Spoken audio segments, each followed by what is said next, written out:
Morgue. Morging. Morging more. Morging most morgishly. For those of you who weren't here last time, well, there's a computer, so go fucking check the VOD. We're in court. We got to a plot twist, and then I had to take a break because my voice was bugging me. I think I pissed some credit down my leg and then had to earn some back, but that's high roller mode, baby. You peer pressured me into it. We're gonna make our way through. You know, I had an opportunity to make more chips, to guess correctly in the quiz that was before me, and I fucked up. So we're gonna try and do that less. High roller, I am much more invested with the high roller. It should just be always high roller. It should just be high roller all the time. I'm sorry. Just do it.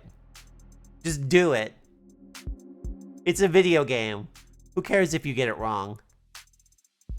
Yeah, you're sad, but it's a game. It's fine! Standard mode exists for the screenshot farmers. Yes. But we're high rollers. And we're modes. Now, the funny part is, since it's been about a week since we've played this, I'm going to forget everything that was going on and make mistakes, and chat is going to go, Gloop. And that's what we're here for, baby. That's the big bucks. Anyway. Oh, I said it before the VOD started, so I'll just go ahead and say it again. I think Helen Jung is the one who is going to get found guilty at the end of all of this. I think she did kill David. I think the setup is going to be jealousy, but I think that what really happened that won't be on the court record is that it was Noble rubbing him out and setting her up to be the fall woman for it. That is what I think is going to happen. And we will see if that pans out or if that's pancake. Anyway, the people call Helen Jung to the stand.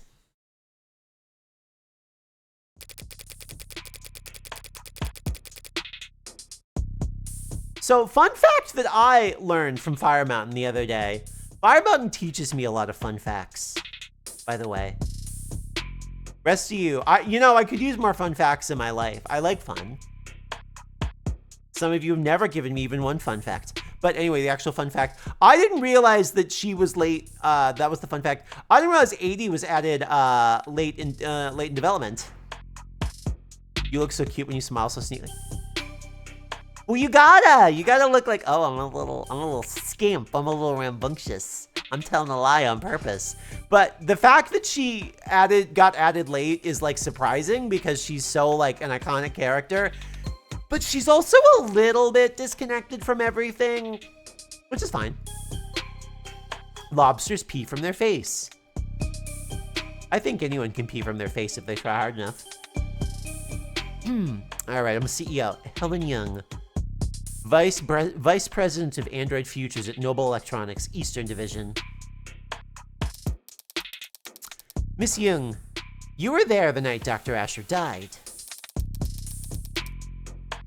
Yeah, she's really only contained. I mean, that was kind of the case with like the Ace Attorney judge too. And I'm curious if like any other, and I know there's been other Ace Attorney style games, have that kind of problem, if you will, with the judge where it's kind of hard to make the judge anything other than like a disconnected character. Because the judge kind of like, that's why you have a judge, is that they are disconnected from the situation. Like that is the purpose of a judge. And you were on camera the entire time. That's correct. So what did you see that night? I arrived at 7:30 p.m., as you know. David and I talked in the parlor, then he left to retrieve some refreshments for us. Do you ever, it would be fucked to meet the judge outside of court. Yeah, like seeing a teacher outside of school. I've told this story before, but like, after we graduated senior year, my friend and I snuck into the school to retrieve something. And one of the teachers was there, even though it was like a week and change after school had ended. Like she was in the classroom. And we were like, are thought it was little kid bullshit. She really does live here. What the fuck? Yes, this was at the haunted school. Yes, this was at the haunted school. Oh, you go to one haunted high school and everybody makes it their fun fact. Okay, but if you saw the judge out of court, it would significantly bump the chance of you bump it. Wait, what? I don't think I would get to bump her. I think that, like, considering she's like 9 feet tall and has like a 200 centimeter bust or something like that, I think I would just die if I bump into her.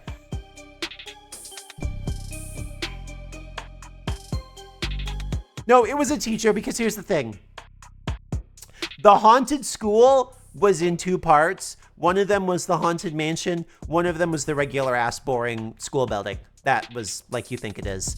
And we broke into the regular ass boring one. We have broken into the haunted mansion before. I have less exciting stories about that than I would like. Oh, it was a duology. Yes, it was. We went to the regular building to learn regular stuff, and then we went to the haunted mansion to learn esoteric. Wait, no, this is true. This is true, actually, because my religion, it was Catholic school, my religion class was in the mansion, and my music class was in the mansion.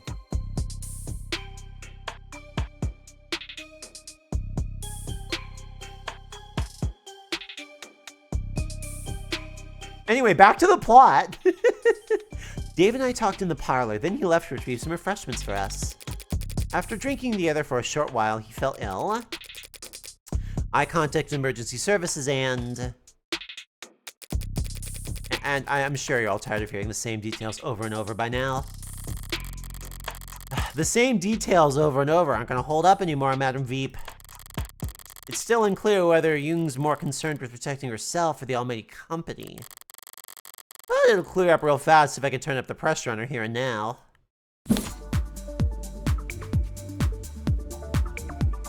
Okay, time for me to fuck this up. Journal. Yeah, boy, David does not look like, every bone in my body wants me to shear David there. Every bone in my body wants me to shear David in that picture.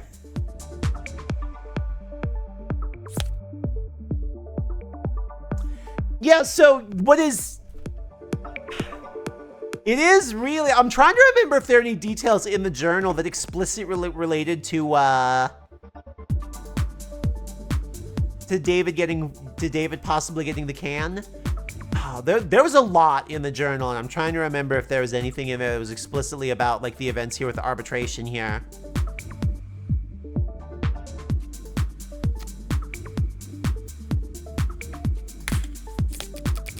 I think it's a conclusion that you're supposed to come to. We chatted for a short while about some low priority work, nothing heavy. I mean, that would be the part to push at because the arbitration that was going on.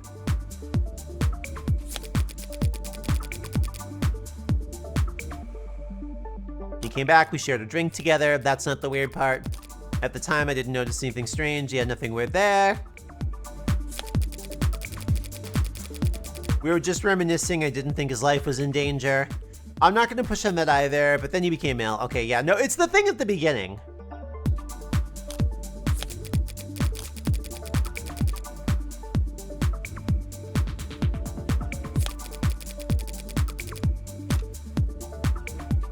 Yeah, none of this is... I think the only thing here that, like...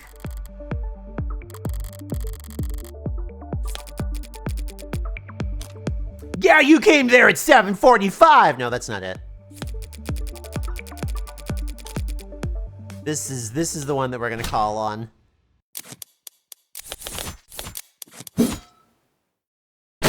Right, you have to do that fast.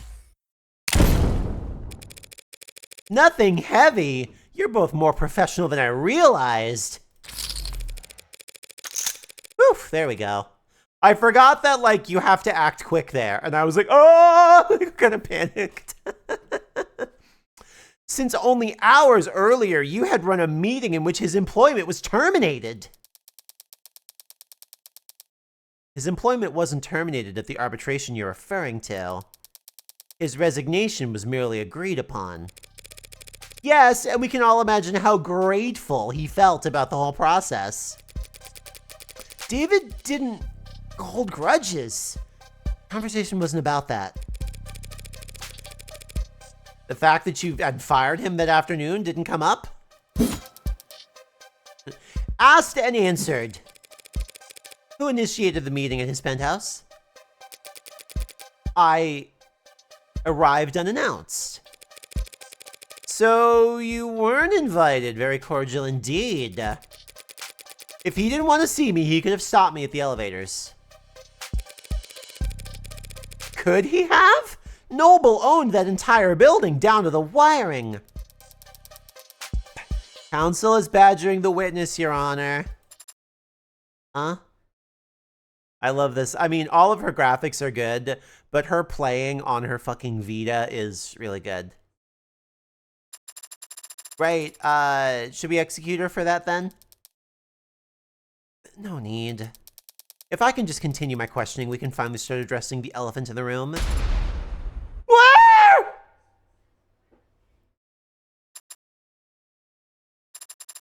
Ah, that was merely a joke. Yes. Miss Young, Noble Electronics owns a patent for and produces the synthetic biochemical known as serotonin, correct?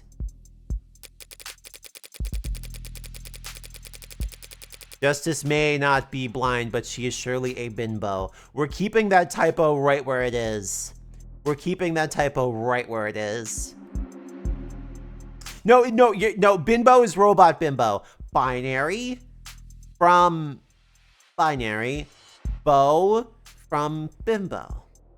Bimbo.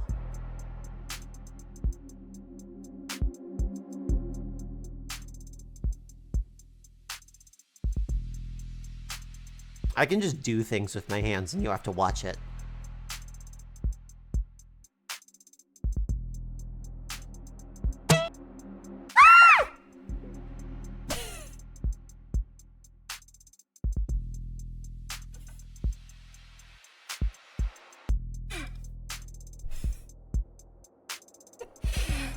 Okay.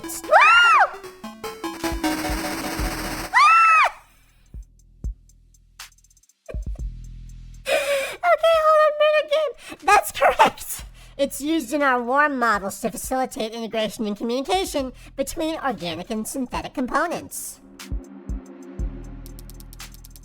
It's an artificial neurotransmitter? Essentially, yes. Synthetic analog serotonin was the original name. Did you bring the sample I requested to the courtroom today? I did.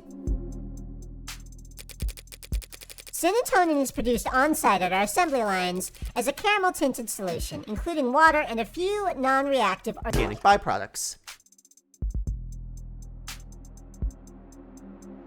Hold on, a few non-reactive organic byproducts. Interesting detail. Interesting detail. Your analysis, Your Honor? Working on it. It's odorless and tasteless. A solution of water and organic byproducts, you said. If that solution were ingested, most of it would look right at home in a human body. I suppose. But the serotonin would stand out, wouldn't you say? It's not a naturally occurring compound, so yes. And it's a perfect match for the substance previously labeled Delta. All right, hold on, we do have new ones. I will look at them, especially nice as a little refresher. Let's see, David's journal. Personal journal of David Asher with entries dating back to several years ago. Early entries describe how he and Helen Young used to drink cheap liquor together in plastic cups to celebrate the victories. Later entries detail Sarah's early growth and David's feelings towards her. The last entry ends abruptly, dated a week ago.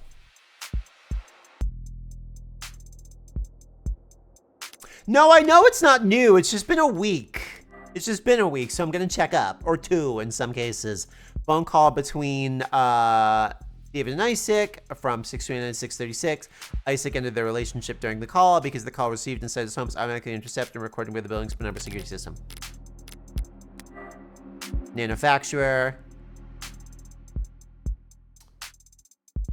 Capable of assembling organic or inorganic compounds found at Noble Factory's show floor, as well as inside David Ash's personal lab. As a preset for the substance. So the psychiatrist, this is one of the ones that we found out pretty late, is that he supposedly met with a psychiatrist, but it was very, very, very difficult to find. Remains unclear whether he was receiving coaching and counter-espionage practices or if he was getting genuine psychiatric care. All phone calls received are made from the Noble Executive Building. Interesting that the recorded call factoid is here, though. This is common knowledge among all Noble employees lived in the building. Sarah's papers. Signed and dated by David Asher over 2 weeks ago.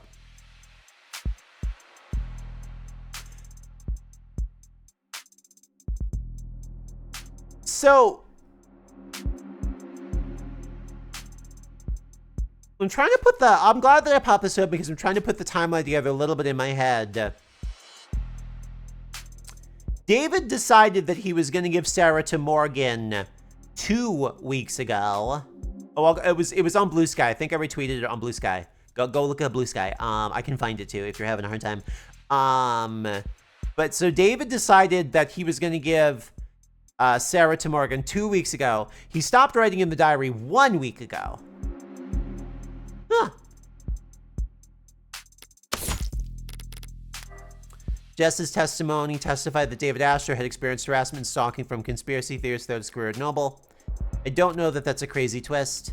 Wait, why is that still red? I opened it. Serotonin, substance, this is the new one. Many similarities to the chemical makeup of a depressant drug. Produced by Noble. Electronics is a patent-protected synthetic neurotransmitter. Key ingredient in every warm android they manufacture. Serotonin vial. Here we go. This is the actual new one. Provided by Helen Young to the court to assist with the investigation. Where did you get it, by the way? An exact match for the unknown substance found in David Asher's bloodstream. Okay.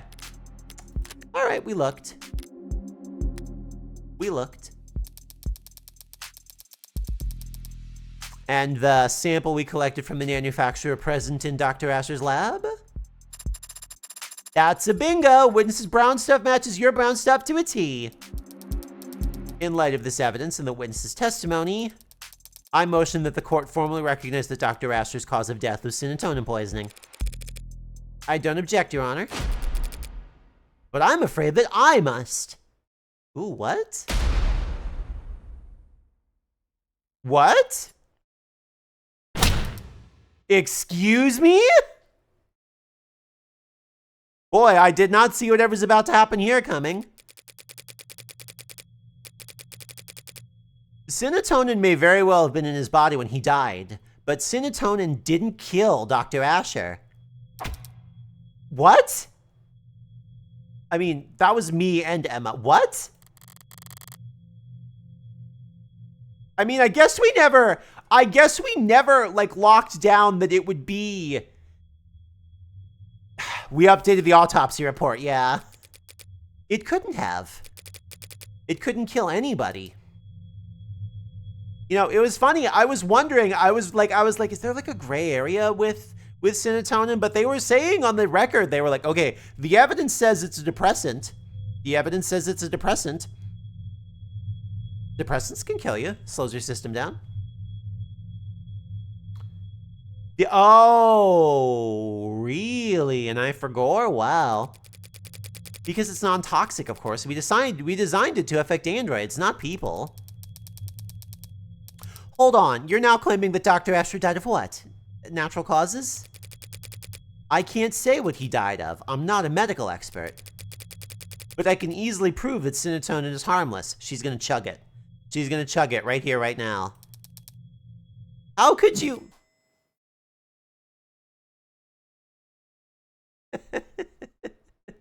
Like, so. Huh. Didn't see that one coming. What? What? That ain't good.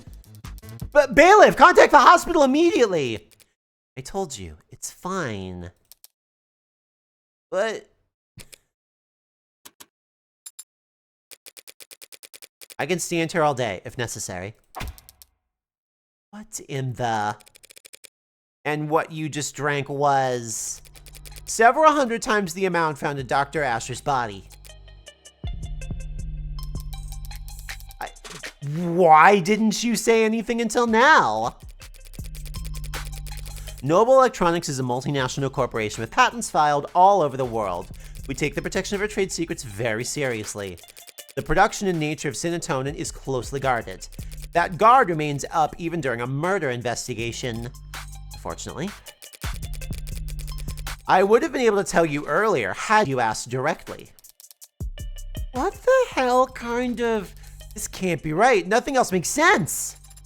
Ooh, boy howdy, I'm lost as hell. But do you have any other questions, Rockyford? I like that Aidey has a little nickname for her. Not at the moment, Your Honor. And the defense? Well, the prosecution's own witness just threw the entire case into question. Normally, this would be cause for celebration, but shadow of a doubt isn't enough this time. Barrows would much rather bring down the gavel early than let a potential AI walk free. What Jung did was shocking, but what I need to do hasn't changed. Think this through, logically. Is it really possible that serotonin had nothing to do with David's death? No, that's bullshit. It can't be a coincidence. There's nothing else that could have killed him, that would have killed him. But Jung just drank serotonin in front of us, and she's fine. So is it fake?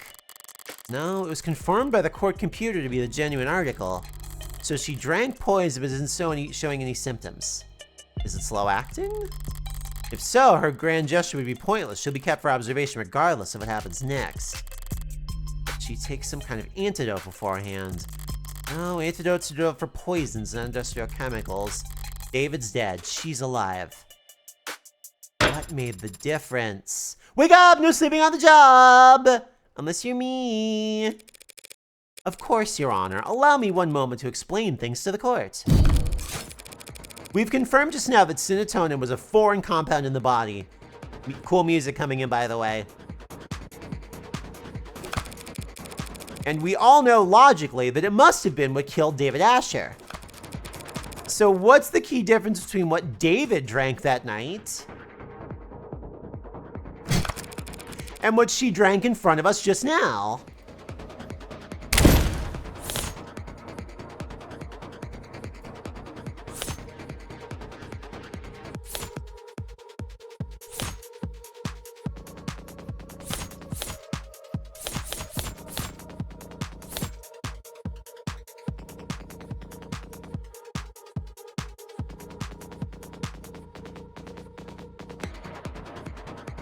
Wait, okay, let's see, hold on. So I'm down to 2. It would be very funny if it would be very funny if serotonin gets fucked up by whiskey. But they brought up the color. They brought up the color.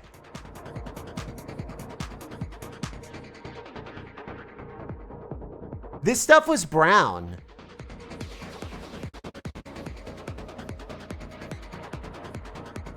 It's the chromofuge, because this stuff was brown. This stuff was brown. The correct stuff, when it's ready to go, is supposed to be a brighter color. I'm gonna bet pretty high and say it was the chromofuge.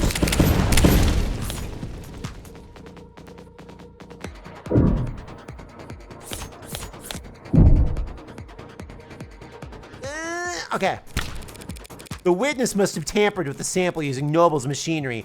That vial was inert by the time she drank it. You must have serious trust issues or a hearing problem. The adjutant already confirmed that the contents of Jung's vial were chemical. Oh, I fucked up. Right, I think I did have a ringing in my ear just now. Anything, it's the grinding of my teeth, it's drowning out the court. I thought it was the color.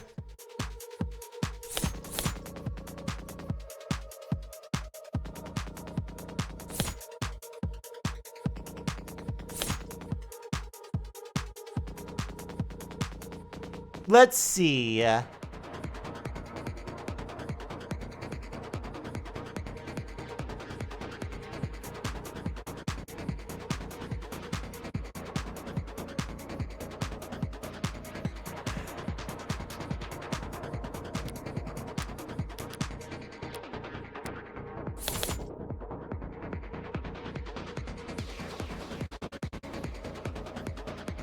Is it the whiskey?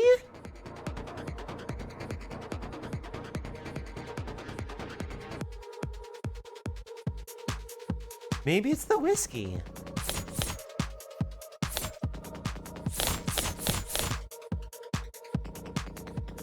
Maybe emote only doesn't apply for VIPs. I didn't realize that was a feature.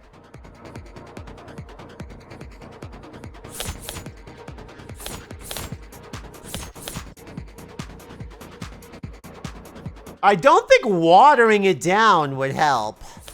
Let's go with the whiskey. The difference has been staring us in the face this whole time. It was the whiskey. I should have gone with the whiskey. I got hung up on the colors. Do you recognize this, Miss Young? That's the whiskey bottle that Dr. Asher and I drank from. Rose River. It's a good whiskey. Not supposed to drink with depressants. You're right, you're not. And I think you had the right idea.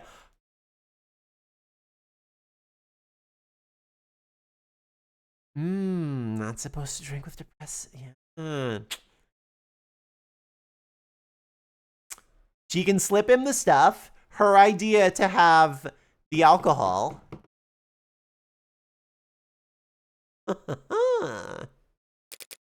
Pardon? Bottoms up! Smooth. What? Adonai? Dear God, counselor. Scandalous. Relax, it's just whiskey, tested a dozen times over, perfectly safe. So would you like to try some, Miss Young? Don't be absurd. I'm not gonna drink on the witness stand. Have you lost your mind? I'm not asking you to get plastered. Just have a sip. After all, if we want to prove whether or not serotonin killed Dr. Asher, we have to recreate the conditions under which he ingested it. By mixing it with alcohol. Good plot twist. Fun twist. Go ahead then, just a taste. Prove to us that serotonin is perfectly safe for human consumption. Can she do this? Miss Young, I never said it was safe for human consumption. Just that it's non-toxic. A distinction without a difference. You saw firsthand Dr. Asher confused, slurring his speech, complaining of a headache, all symptoms of poisoning. Alcohol poisoning, that is.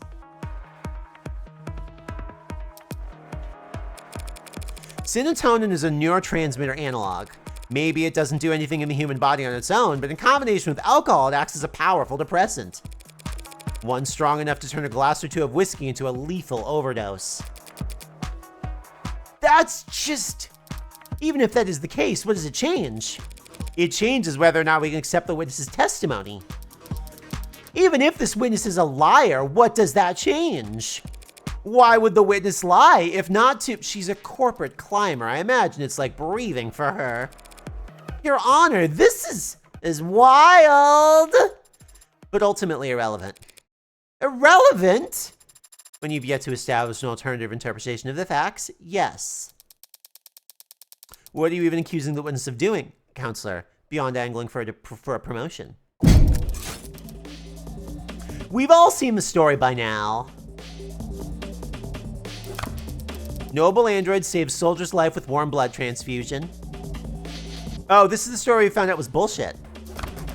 They're talking about putting warm androids in the military just because of that headline. With the size of their flesh and blood price tag, a defense contract like that would secure Noble untold profits for years. So imagine the lengths they'd go to hide the fact that their androids have poison in their veins. Dawes told me the truth of what Noble really thinks of that article, but he'd never testify to it.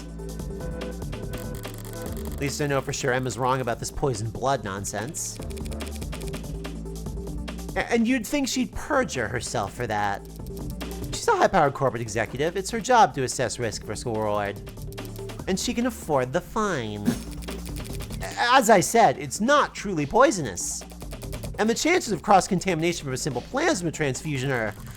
damn, now she's getting her composure, too. A perjury charge is a real risk, of course, but Noble rewards loyalty. And as you know, they have a great number of lawyers. Plenty of motive to lie about serotonin, as you can see.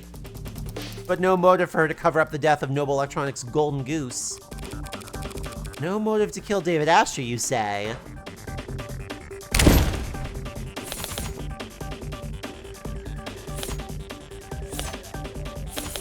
Let's bring up oh, wait, hold on. I was about to say that it is in their interest to kill their golden goose. We learned this in the contract discussion.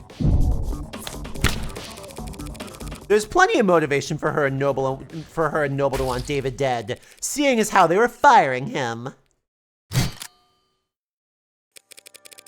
Noble Electronics was kicking their golden goose out of the nest. Suing him over breach of contract. Isn't that right? Oh, we never found out what the breach of contract was exactly over. I don't have to talk about that. That's all right. I'll talk about it for you. Your Honor, counsel is trying to testify when they're supposed to be questioning. The people opened the door when they claimed that the witness had no motive. This is absurd. You have no idea what you're talking about. I'm sure I can speak for the whole court when I say we feel nothing but reverent awe for the complexity of Noble's legal woes. But I just so happen to have an inkling of insight into this issue. Because I have here a copy of Dr. Asher's employment contract. That is confidential. It's completely improper for you to... Why? I am still, technically, his attorney. Criminal attorney. But I didn't just stumble onto this document. I also did the one thing Noble Electronics would never expect anyone to do. Somebody please give her like a Sarah snack or something. She's having a hard time. I read their terms and conditions. What? That's impossible. No one could ever. David must have negotiated well at his last performance review. This contract allows him to take his patents with him should he get fired. Ruby is holding the soda up to... Hold on. Do you have your phone to take a picture of it? It ran out of bed. Ah, it's okay. Don't worry. We'll have other opportunities to give Sarah a soda. I don't want to pull mine out because then my tracking will stop. This contract allows him to take his patents with him should he get fired, meaning Noble couldn't monopolize his IP once he was out. Rather than let their competitors have him, the company might have thought it best to... A company didn't poison David Asher, counselor. An individual did. Yeah, no one's ever killed for a company.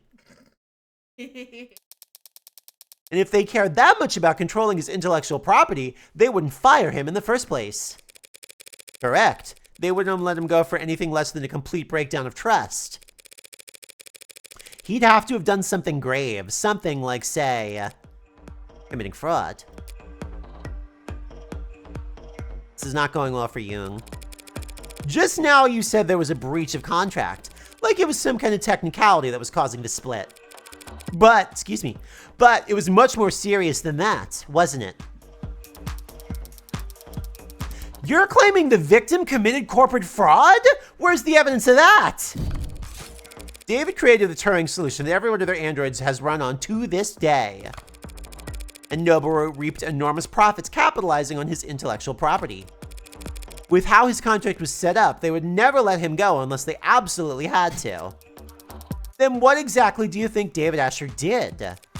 It's not what I think that matters, only what the company fears.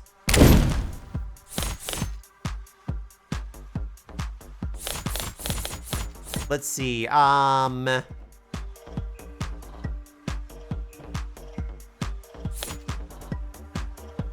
It's not going to be Sarah because they didn't know about Sarah.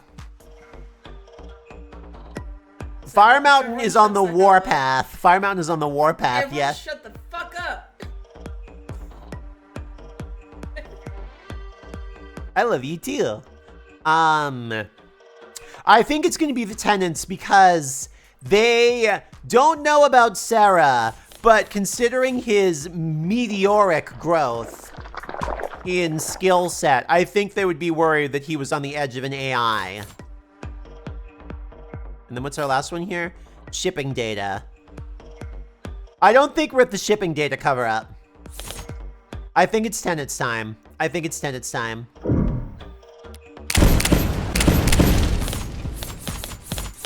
And we're betting max because we're not a bunch of fucking little pussies. Yeah, it's not Sarah, it's the tenants. We're going... What could scare Noble more than the idea of their own products revolting? If David Asher could find a way around the tenants. Counselor, might you want to take a moment to recall why we're in court before finishing your thought? Oh no! Shit, she's right. I'm trying to prove that Sarah's not an AI. I have to make David out to be a mad scientist to make my point, as well dig my grave in that time instead. Wasn't that one shit.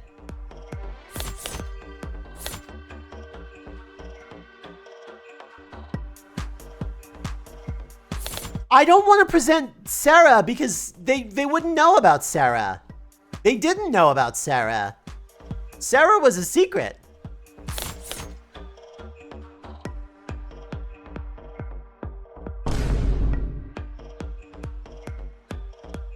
Yeah. I have less knowledge. Don't listen to me. Oh, fudge. Fudge.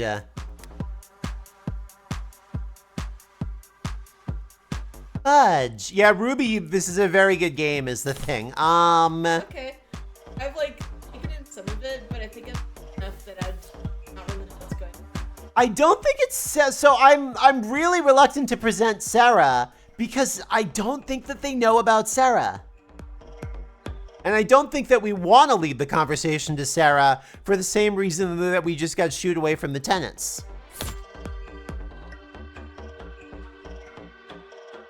So, I mean, this is pretty much what it's pretty much what it says here, that robots were going out and then somebody with a lot of authority was calling them back in the orders and tweaking them. So something weird was going on. Okay. This would be okay, here's why this would work. This is why this works for this story. We'll see if I manage to get this logic here.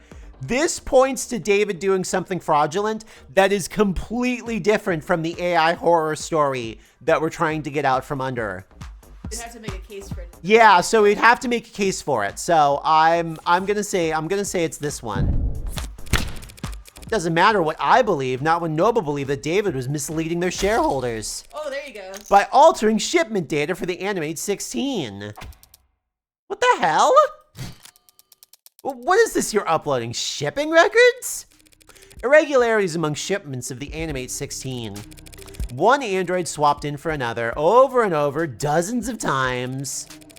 The kind of thing someone with Dr. David Asher's authority could do. Why did that sentence struggle? And the kind of thing someone as smart as you couldn't have missed. Dr. Asher made Noble an untold amount of money, so why fire him over a few harmless swaps? Why elevate this to fraud? It's the whiskey. You have evidence that it was David Asher who did this? Nope, but I wasn't the one who investigated it.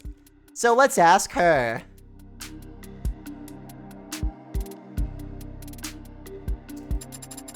Come on now, let's hear it! She's on the other end of the room, just like, you go, girl! This is all you!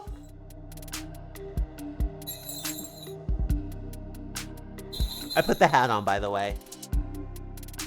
I wanted to. You can't stop me from wearing a hat.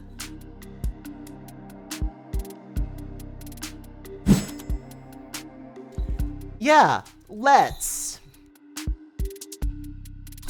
Is Barrows Aidey's mom? I think this is her mom. Not that she wants to be, but I think she's a mom. The company investigated and found cause for serious concern. We suspected Dr. Asher was inserting androids of unknown origin and quality into the 16th product line.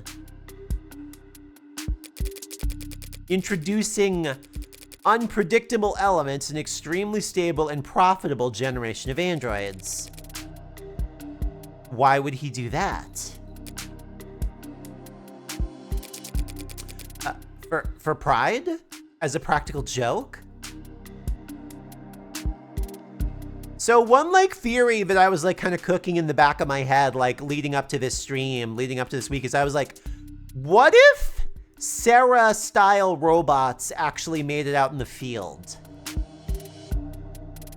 Like, David clearly at this point loathes Noble and has definitely figured out like around, like, you know, like, is woke, if you will, to shorten that conversation, and is aware of how powerful and capable Sarah is.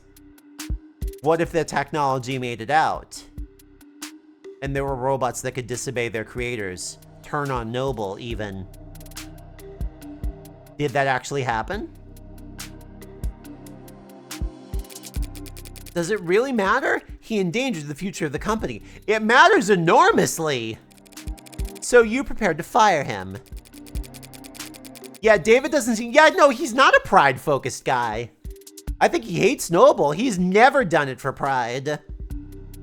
Yes, I approached him as his superior and as someone he'd once worked with. I hope to remedy the situation. Was the meeting on Friday part of those efforts?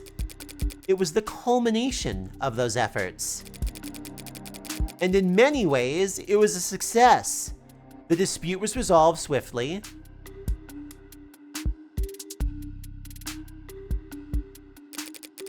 It was practically friendly compared to how these discussions normally go in our world. Ah, so you brokered the meeting. Yes. You oversaw its every detail, handled all the arrangements? Yes, of course. Including the refreshments? What? Did you provide coffee? Tea? No. Strange. It must have been a long meeting. Surely you at least provided... Donuts!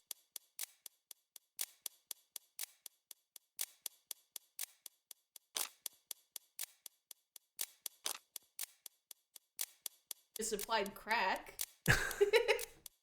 Actually, I am curious about the inhalers.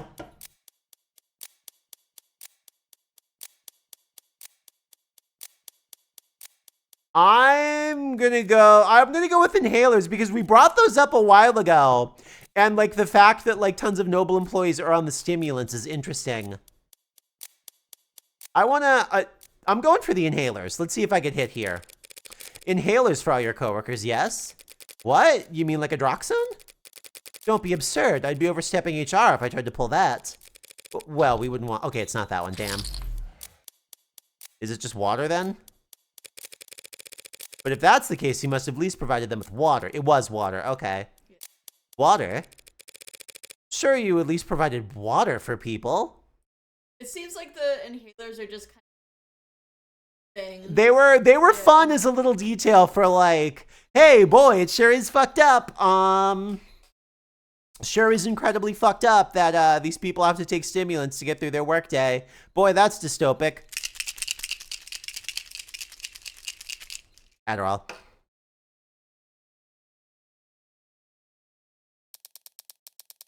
What are you asking, counselor? That's what I want to know. Me as well. We're past the point of asking. I'm accusing.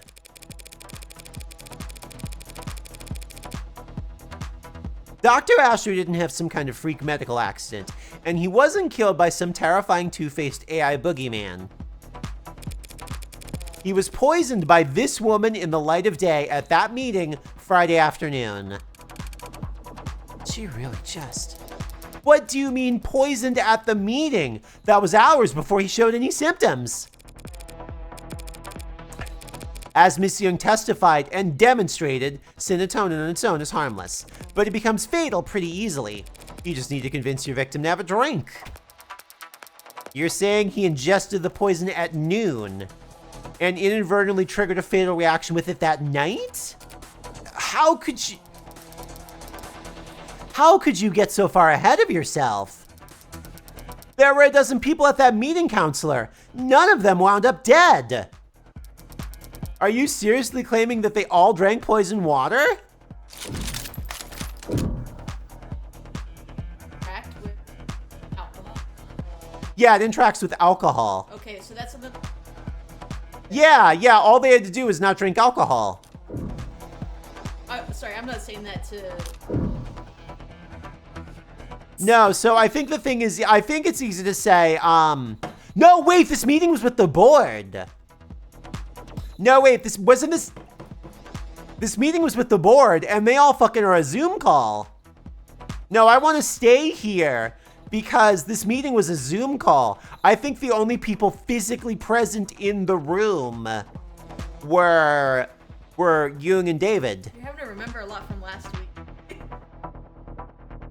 was a separate meeting. Wait, let's look at the picture.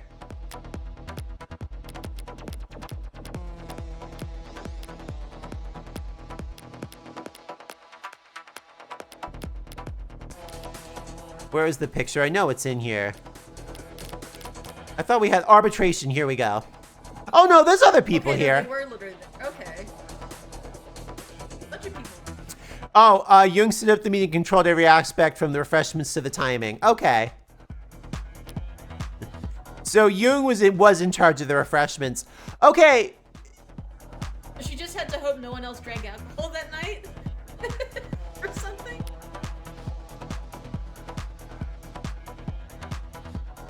Yeah, I don't know.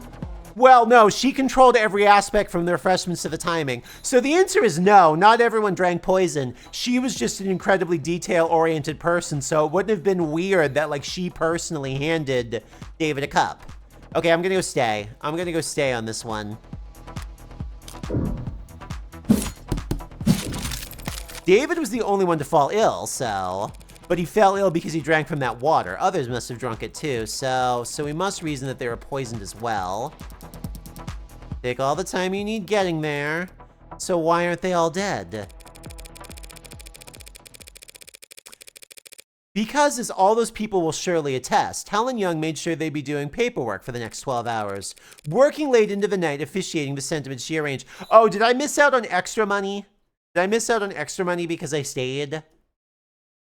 Yeah, I missed out on extra money because I stayed. Oh, okay. Yeah, okay. Yeah, so that's what happened, is I missed out on extra money because I stayed. So the answer is yes, everyone did drink poison, but Helen made sure they were at the office. Okay, so my thing about her making sure no one drank alcohol, she literally did that.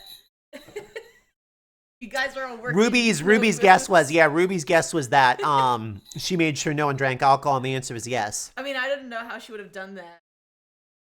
She's vice president. She's like really funny. Yeah, she's vice president of the company.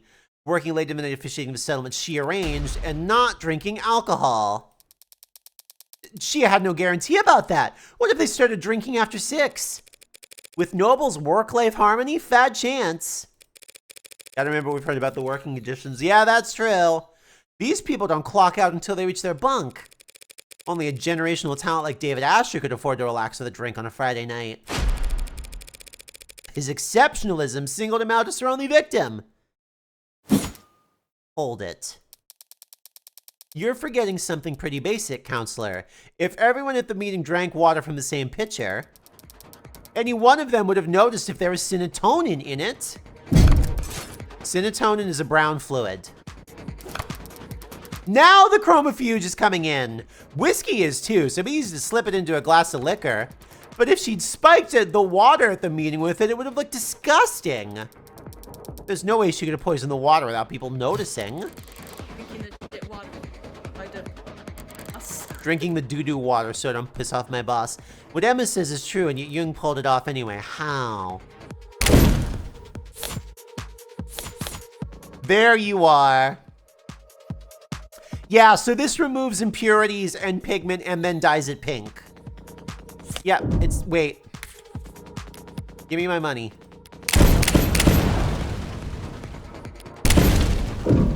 Give me my money! I'm betting whiskey again! It's the chromofuge this time. Cinetonin is, this one stumped me for a sec because I misread the chromofuge description. Well, I only got this one right because I got it wrong before, so I've had time to think about the chromofuge. Oh, who's muted? Well, I see audio lines. Y'all can hear? Oh. Removes impurities. End of statement. New statement. Pigment turns red blood pink. Oh. Cinetonin is produced as a caramel solution. Hi, cat mama. Anyone would notice if it was dropped into their water, unless the pigment had been removed. What are you talking about? Every noble factory producing warm androids has a chromofuge, a machine that gives their androids that signature pink oxidant by removing pigment from red blood. With a machine like that, it would be simple for a brilliant biochemist like the Witness to take the caramel-colored cinetonin and turn it into an odorless, tasteless, invisible poison. As your honor can attest. Yes, ma'am. My scan confirmed that cinetonin had no taste or odor. It's only the color that's off-putting. Sorry, the music is wonderful, but is blasting in my ears. There we go. Surely the poisonous aspect should be considered off-putting as well. Time to press. David Asher, your oldest ally in the whole company, was sabotaging its future for the sake of his own whimsy. And he couldn't even be bothered to clue you in. No! Playing Nutty Professor and taking off early while you had to work around the clock just to stay relevant. He set up your crowning achievement, the most advanced, most profitable line of androids the country has ever seen. So it would blow up into the industry fiasco of the decade, and worst of all, he didn't even stand to profit from it. You're wrong. You went to his house that night to watch him swallow poison, to get revenge on the man who left you in the dust. Your Honor, defense is testifying. This speculation carries no weight, and no amount of badgering will lend it any. True, we need proof. So why don't we have Miss Jung take a swig of this whiskey and prove me wrong? I'm not going to do that. Because you're afraid it could kill you? Because I don't have to. She's right, counselor. Pardon? Your theory is compelling, maybe even convincing. But there's a pretty fatal flaw to it. Jung was at that meeting, same as David. We can see she was drinking water with the rest of them. And of course, we've seen many times now that she was on camera drinking whiskey with David that night. There was a water glass in the sink. Having even finished most of her cup. So tell us, counselor, how is it that Miss Jung is still standing here and David Asher is dead? If both of them had mixed alcohol with cinetonin that night? That is a damn good question. Shit. Oh, I don't get to fight that one? I wanted to fight that one. As I've been saying, you're wrong about Dr. Asher's death. You're wrong about me. I don't know anything about poison or murder. And I wouldn't kill a man because he threatened the company's stock price. No. She did kill him. I can smell it on her now. She didn't just see him die. She watched him die. But then why is she still standing? There's no antidote, no trick. And that night, she was on camera the entire time. No, Not the entire time. She went to the kitchen. No, I was asking about this earlier because, okay, I forget if I said this before the VOD started. My theory before we started was that she had the vial on her, and then when she went out to the patio to call the ambulance, she just yeeted the vial of poison off the fucking balcony. That was not what happened. She went into the kitchen. But when she went into the kitchen, we found a water cup in the kitchen that does have her fingerprints. Possible. She did a little switcheroo. And she would have known. I think that there was one water glass in the sink. No, not the entire time. She couldn't have been. Must have been one moment. Oh, I've got to put these in order. Okay, cool. Let's see. Okay, I gotta put these in order. Fun. Alright,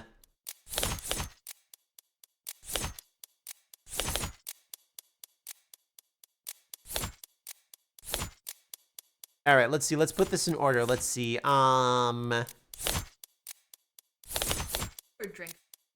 I think the talking started first. First she busted it down. Okay, then the drinking. Let's see. Let's think about these. So let's see. Then the drinking would have happened. Then David faints.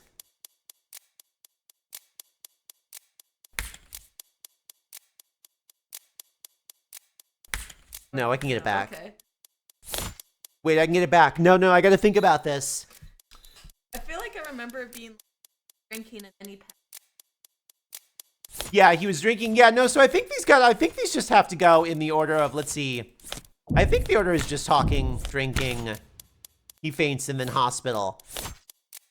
David passed out. Let's see. VTOL lift to hospital, called from emergency console. Yeah, it's this one. This one comes last because it's called from emergency console, which is in the kitchen where that water glass was. This one comes last. Okay. How am I doing on money? Okay, 98. We're up.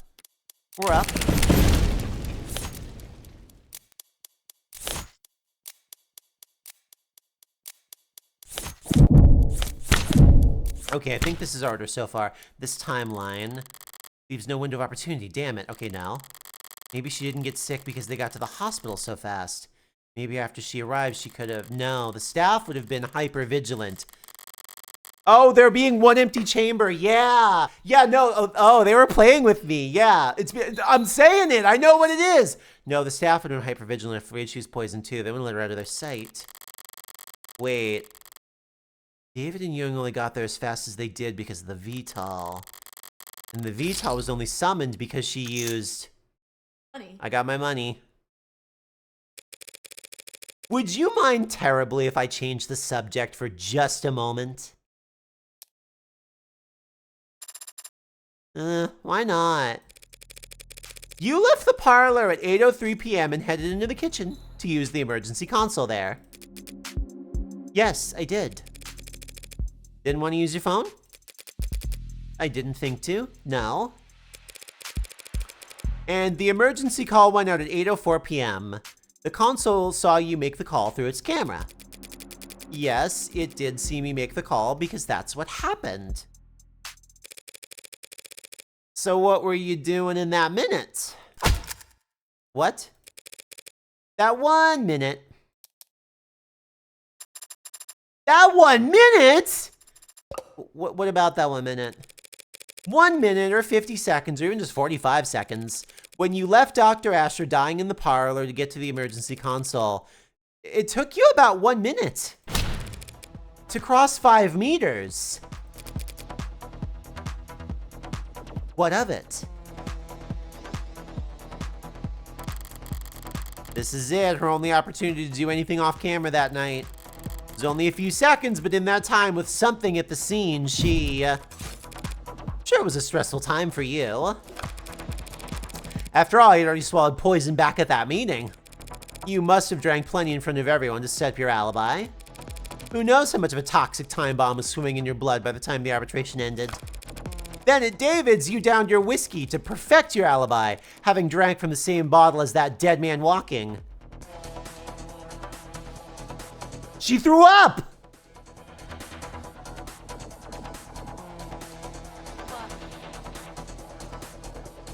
I'm thinking about how smart it is to limit whatever evidence you have to eliminate the baby stepping issues of Phoenix Wright. Yeah, no, it's awesome. Also, I'm still able to poop my pants when it comes to logic with 3 choices. Just fine. By 8:03 p.m., you already had to watch David grow weaker and weaker. Knowing all the while the same thing was happening to you, but unable to stop it without giving yourself away. Mind swimming, head dizzy. Yes, you must have been quite panicked.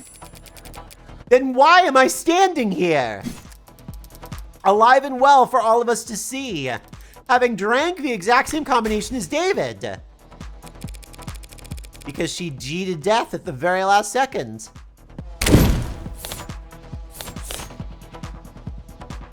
She opened up the fridge and had more liquor. She threw some salt over her shoulder.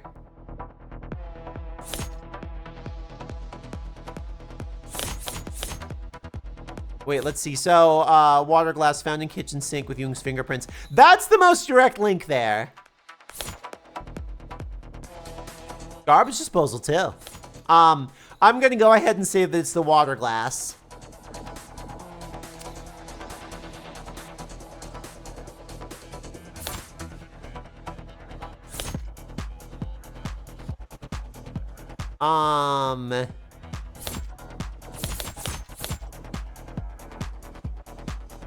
She threw up. Yeah, no, she puked.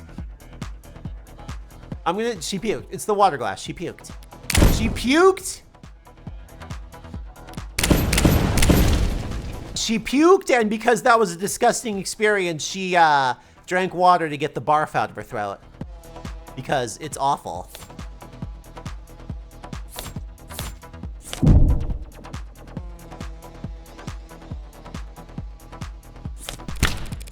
She must use that glass of water to cheat her fate. Alcohol poisoning isn't the same as... Oh, come on. I think if that's relevant in my... Okay, fine. Fine, she puked in the sink. Here we go. She must use the kitchen sink. How so? Because she'd already tried everything else. Can't I say she threw up? Did she not throw up? Am I barking up the wrong tree?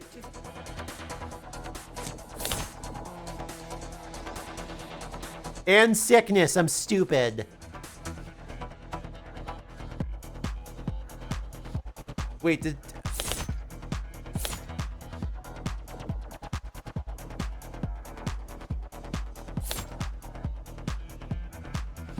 Wait, what the hell did you do?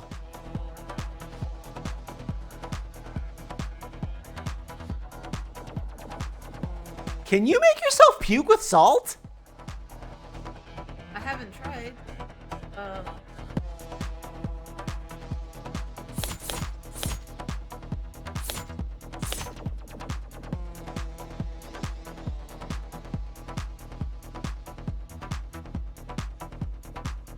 I can't think of any other way to get poison out of...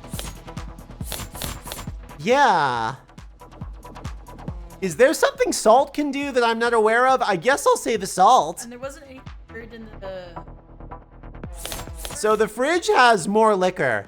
So maybe, this would be a real alcoholic solution. Maybe she chugged a shitload so she threw it all up, but I don't buy that one. That's the way you can do it.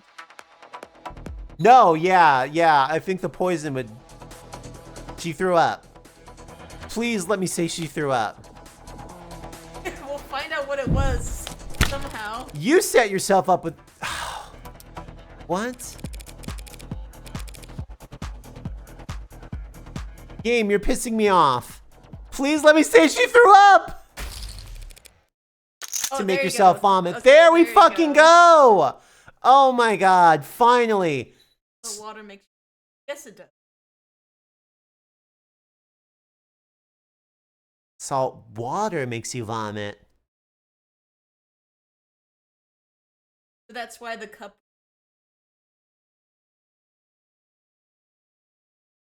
I've swallowed so much seawater and I've never thrown up. Crazy. I'm a surfer. And a bad one. Okay, but that's different. That's different. It was a lot of wipeouts, baby! I will say, when it gets in my mouth, I don't want that shit. No. I mostly use it to gargle if I'm sick. I'm so annoyed. How much salt to water matters? Yeah, I guess if I drank something that was like a fuckload of salt, I would puke. Yeah. You will throw up. Yeah. What? Yeah, I'm so mad because I had it. She threw up. Like,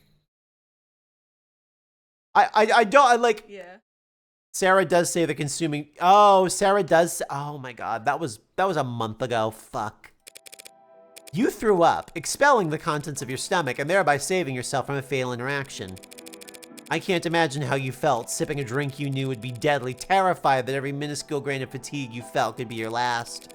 You must have come closer than anyone realized at helping you. The symptoms were simple intoxication. But even so, you weren't kidding about managing risk versus reward.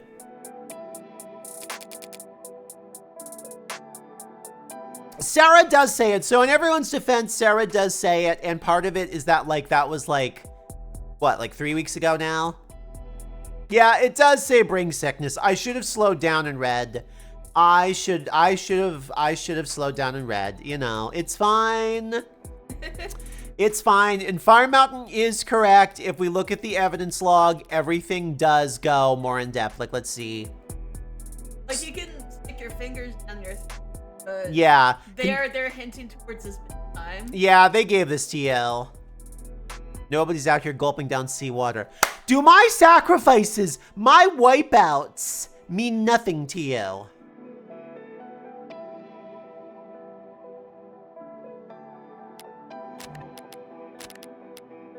No, it's fair. It's fair. The dots are there for me to connect. How? It was the salt shaker. You didn't screw the cap back on all the way, and I happened to bump it over. The lone glass with your fingerprints in the kitchen.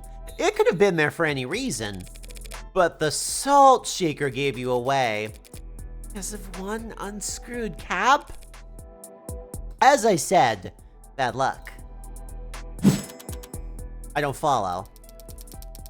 Pour salt into warm water and chug the solution. Instantly triggers the gag reflex. That's preposterous. You've got no proof of any of that. You all sound insane. A feeble attempt at self-defense from a fatally cornered animal. The teeth are already on its neck, but the jaw hasn't quite closed. So for one moment, it's all suffocating terror and sharp adrenaline, the furthest thing from peace. All the canines come down.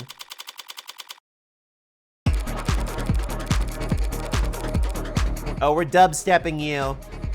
You were exhausted after years of living in the shadow of a man you outranked. You thought your fortunes finally shifted when you caught David manipulating company data. But even on his way out, he was more valuable to the board than you. So you decided to prove your worth by serving up his intellectual property on a silver platter. You set up arbitration where you control all the variables. Then you ran serotonin through the chromofuge, turning it into an invisible, odorless, tasteless poison. And then you spiked the water at the meeting, poisoning him hours before anyone could even suspect you. That evening, you invited yourself to David's, taking advantage of your shared ritual to guarantee he would drink alcohol. Then, after matching him sip for sip on camera, for all the world to see, he lost consciousness and you raced to the kitchen, not to use the console, but to dump salt into a glass of water and chug it as fast as you could, forcing yourself to vomit up the liquor, and cheating death in the process. Boy, what a fucking...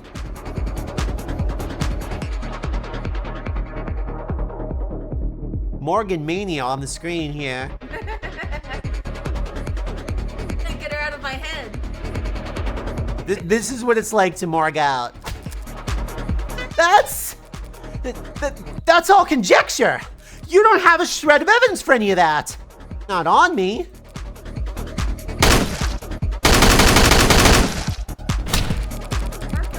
So let's go dust for fingerprints. You could explain away your prints being found in a water glass, but not on the salt shaker. Nor could you explain why we found traces of your DNA in the sink drain. or why there are minute amounts of serotonin in the blood of your entire legal team. I learned how to purge it noble to avoid overdosing on your reds, greens, and yellows. Wait, what does that mean? No, I know that, but like, what's the reds, greens, and yellows? You're part of the old guard now, Miss Young. Everyone else in the company uses inhalers. Oh, that's right. They said the meds used to be pills. Yeah, they're inhalers.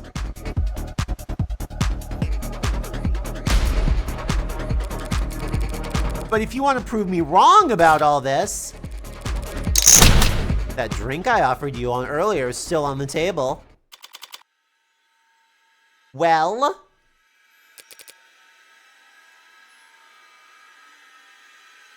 Oh, this fucking rules.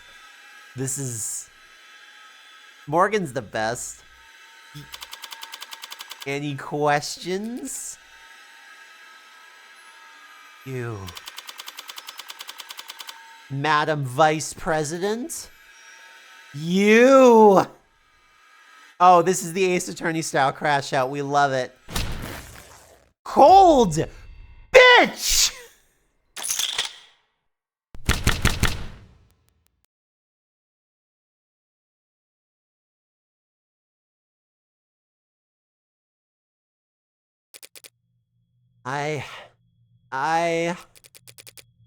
You don't understand, You're not on trial, Miss Young.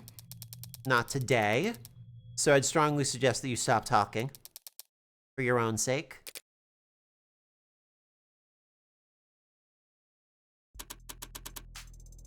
Miss Rockford. Shall we?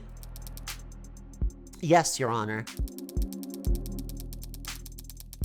Considering the most recent evidence and testimony, we have no further reason to suspect the android Sarah in the death of Dr. Asher.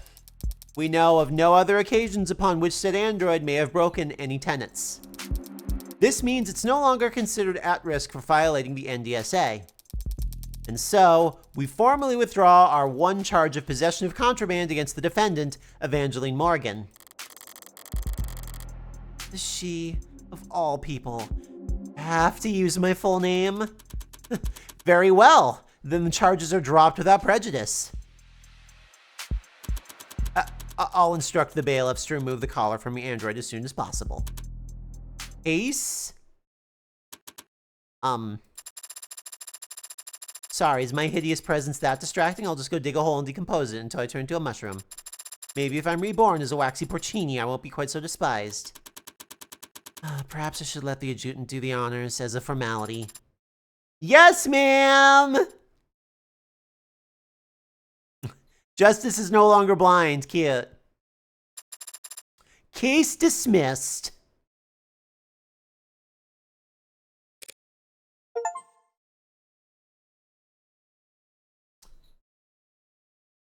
I know you don't want to hear this, but a wizard would help this situation. I think you're right. I think a wizard would help this situation. Still here? Waiting for them to find whatever glorified bolt cutters they'll use to unlock Sarah's collar. What's your excuse? Licking your wounds? Huh? What wounds? I beat you. Bringing your record against me to 1 win, 9 losses. You aren't still in shock, are you? No, some charges were dropped and the android is cleared of suspicion, but I found the culprit. Is that really a loss for me? I won. How is that not a loss for you? Justice prevailed. Why should I care who wins? If you don't care who wins, why have you been keeping score? I haven't been. 0 losses is just that easy to remember. Well, you'll have to start up a tab for us then, because our record's gonna get a lot more tangled from here on out. Your ass didn't find shit! Just go fuck already. My god. Ridiculous. Ridiculous! Seems like everything's getting tangled these days. There's another crowd down the street, more of these protesters from outside the Noble apartments. You're serious? That wasn't a one-time thing? Wouldn't that be nice? No, yesterday was pretty big, but it wasn't an isolated incident. Huh? I don't get it. At all. Heartbreak's just some nut who shot 6 people weeks ago. Can't these losers move on already? Yeah, most of them are losers. Some of them are just bored. Then there are the opportunists. Dissidents, unlisted rebels, and terrorists. Wannabe cyberpunks who think they can fight the power like they've seen in the movies. All of them peacefully united under Heartbreak's eloquent political messaging.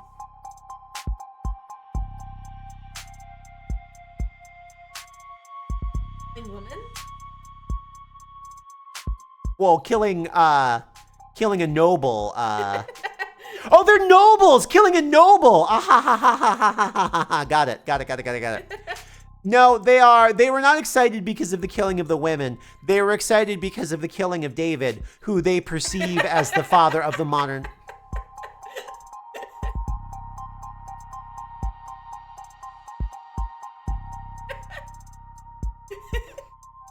Ah! Ah!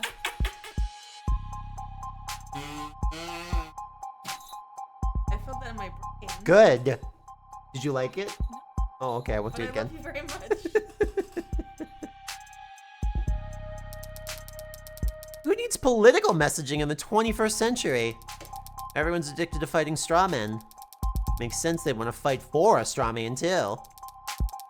The way they see it, Heartbreak fought the state and won. Heartbreak proved that the state could lose. I think not, so why would I kill? And maybe that's the rallying these people need. So what I was actually going to say before we went on a fun adventure is I think what Emma's saying was David aware of this, and that's why Sarah's over there. Because does the timeline line up that David... Does David know about Morgan's bad habit?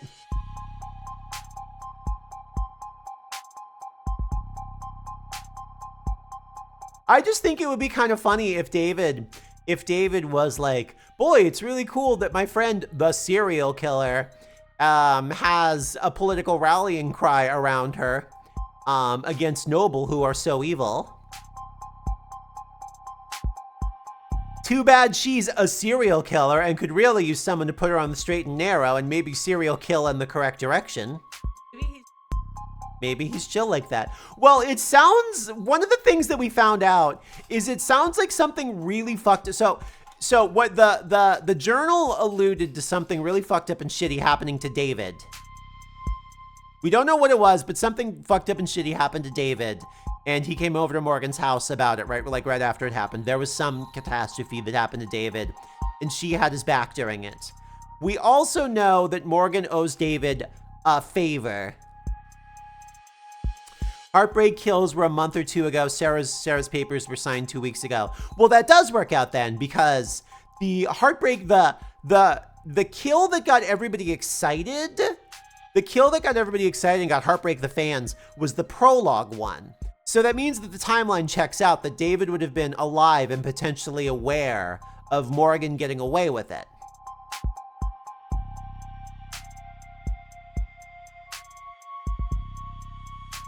That David wants Sarah to learn her Morgan. Just that she's in an advantageous position of like being like a political rallying cry. I'm trying to put the pieces together on, I think what I'm trying to put the pieces together on ultimately, and probably not doing a good job of it at least yet, is I do think, and this is I don't think a big secret here, is David is putting some machinations together, some gadgetry, if you will, to have Sarah definitely, Morgan possibly,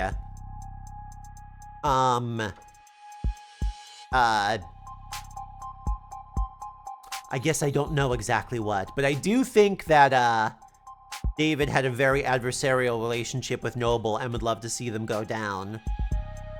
That David has become quite a fuck the system. He said that Morgan was the best person to defend her if the state came for her. I know we still don't know like the full ins and outs of their relationship. But there was more going. That's true. That's true. I do think there were. I think that it seems a little more straightforward why he tried to take care of Sarah.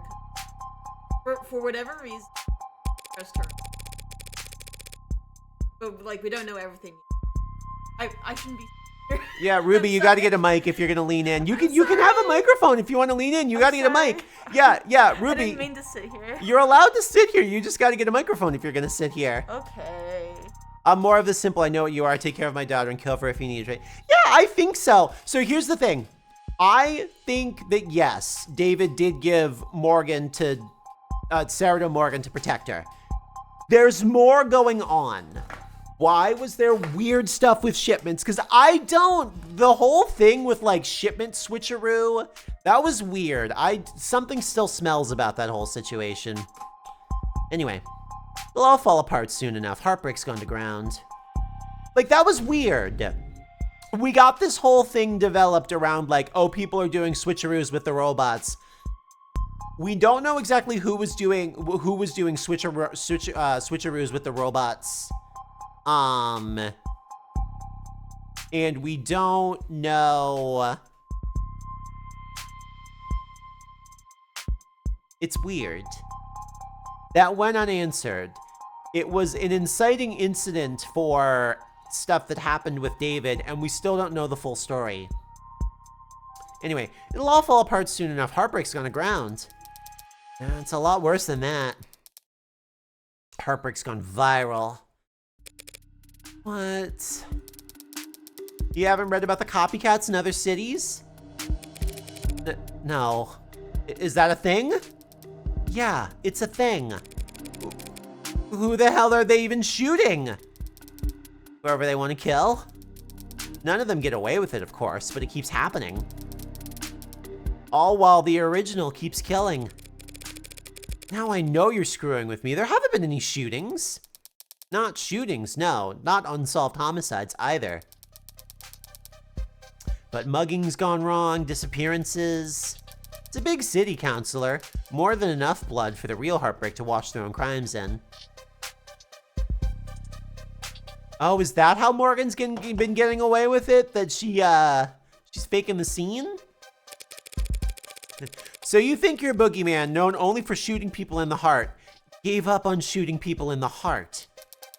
Yeah, hard to swallow, I know. But it's about 1,000,000 times more likely than the alternative. And what's that? That they could stop themselves from killing?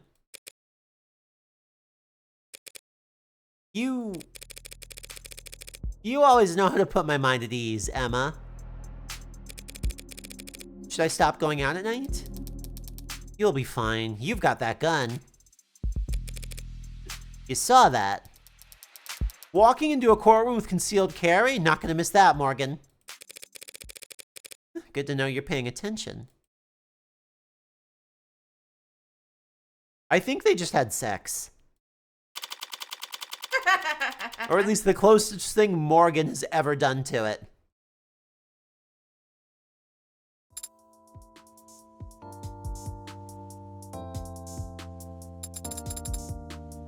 You won the case. You don't have to look that astounded. Not only that, you found Father's actual killer. How? I'm a really good lawyer. No, that's not it. Hey! I mean, you were only able to make the deductions you did because you truly believed that I didn't kill Father. Your logic throughout the trial was based on that assumption. So how were you so sure? Here. Father's journal, but isn't it important evidence? Morgan is absolutely a virgin. I don't think she's even kissed anyone. I don't think so either, no.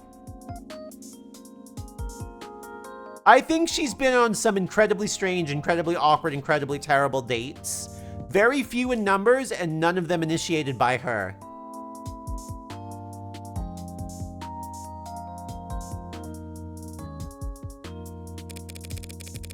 The case fell apart. No one's gonna miss it for a while. You forgot everything, right? So read it all through one more time. So fast. Is it really possible she's reading all that by just flipping the pages? Reyes worked quick too, but she was just capturing images for later use. There's something here on the back cover. Done already? Some kind of data storage. It's linked to my prints, but given your skills, you should be able to... I have access. I love her little eye sparkle. What happened to you needing my express permission to hack? What is this audio file? It's a message from David. Take a listen.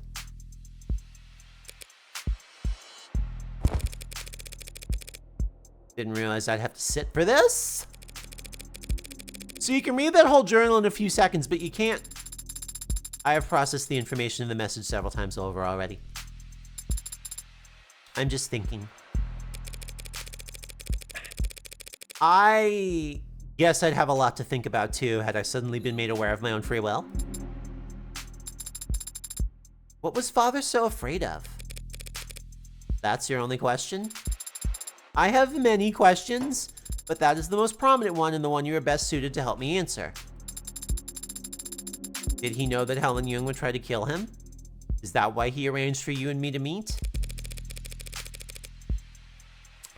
I think he understood that he would face consequences. Listening to that message, even I was about ready to strangle him for being so irresponsible. And I wouldn't hurt a fly. He's so goddamn funny. He knew what he'd done was serious. He may have feared for his life, but I doubt it. Then what was he so afraid of? Getting sued into oblivion and then rotting in jail. Sued in jail for making me and my precursors? But he wasn't under investigation by the state. He was only being forced out by Noble. Because he made last-minute changes to androids that got shipped all around the world. The others, Virgil, Enid, Hamatai. He never said what happened to them. Oh!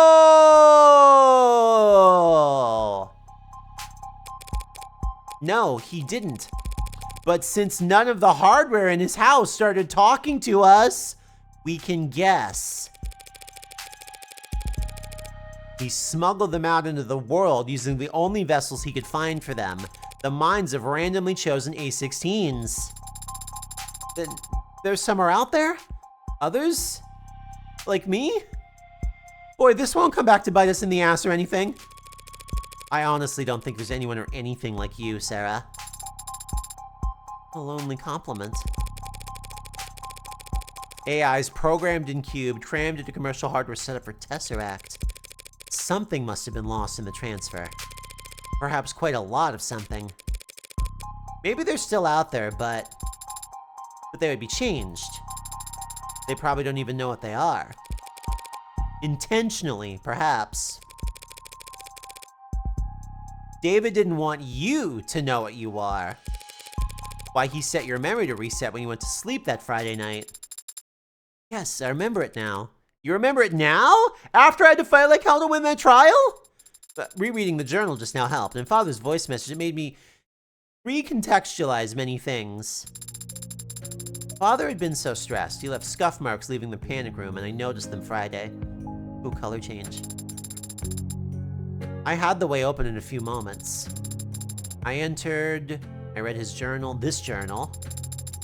I noticed the scanner on the back, and I saw it had a message encoded to your biometrics.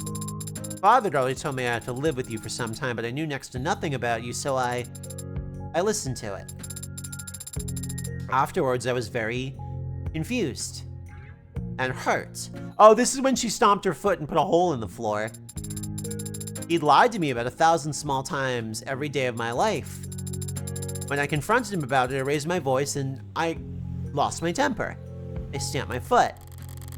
So Emma's recounting of their conversation was actually completely accurate. Father said he wanted me to be safe while he settled things with the company. He thought maybe I wouldn't have to stay with you for more than a few weeks. He was optimistic about it all. He really was.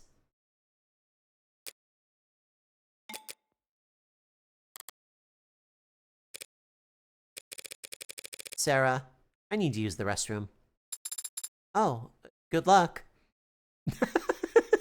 Little robot human.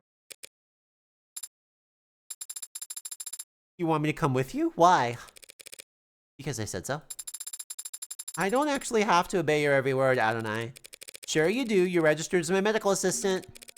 And I say this is a medical emergency. Assistant? Not even licensed as a massage therapist. Yeah, really shouldn't be having this conversation here.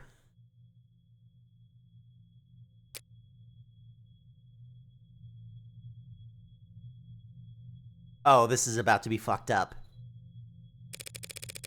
Fancy meeting you here. Yeah, just enjoying my freedom while I can. They won't put out a warrant for at least an hour, I imagine. You can afford a pretty sizable bail, can't you? There won't be a trial. I don't intend to contest my guilt. That's a shame. I was looking forward to seeing what kind of legal defense you could afford with that salary. Are you done? Why'd you go to his house that night? There was a fair chance he'd drink on his own without your prompting. Even if he didn't, you could always try your plan again some other time. Why'd you risk it? Because I know what you are, Sarah. There it is. And I know what David did to those androids. She does kind of look like the dog, yeah. Ruby says the dog and Jung look the same. You what? I was able to locate one of the androids he'd swapped in before it left the country. When I asked it what it was, it didn't even think to deny it. Innocence like that is a dead giveaway. I know what he did, and it wasn't that hard to find out. If I figured it out, so could any other. So I did what I had to.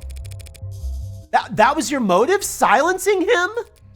Those programs, those AIs, whatever you want to call them, David sent them out there into the real world, unprepared and defenseless. And they've garnered no complaints. In fact, they've all been praised for their ability to execute complex tasks. Let me repeat that. The customers couldn't tell the difference. So, how many of them are? Hundreds.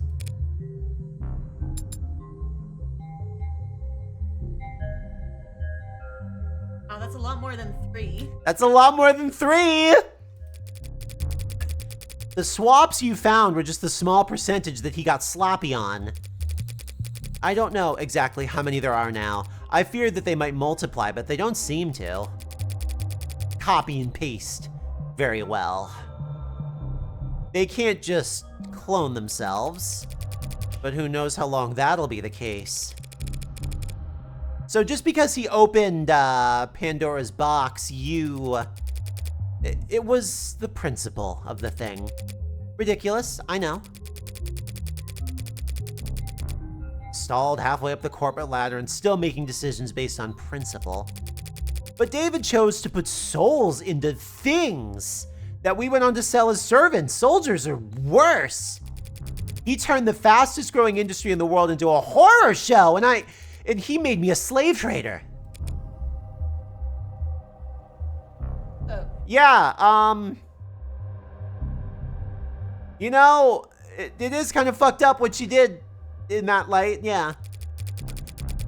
If word ever got out that some unknown number of our androids were out there walking around in the world with that inside of them, and people preferred them that way, where would it end? Free will for the program that drives our cabs? A conscience for targeting systems used to coordinate drone strikes? Don't they already have that when they're made of beef? Sentient tools, their whole life's been chained to an assembly line? How dare he? How could he? What the hell was he thinking? I don't know what David wanted to accomplish. Maybe he wasn't trying to do anything. But what he did was prove that there's a demand for AI. Setting a precedent that would sentence 1,000 generations of artificial lives to the auction block. And you went there that night to convince him to help me recall them. Or at least swear to never speak a word of what he did. But he wanted to tell the world. Worse yet, he wanted to wait.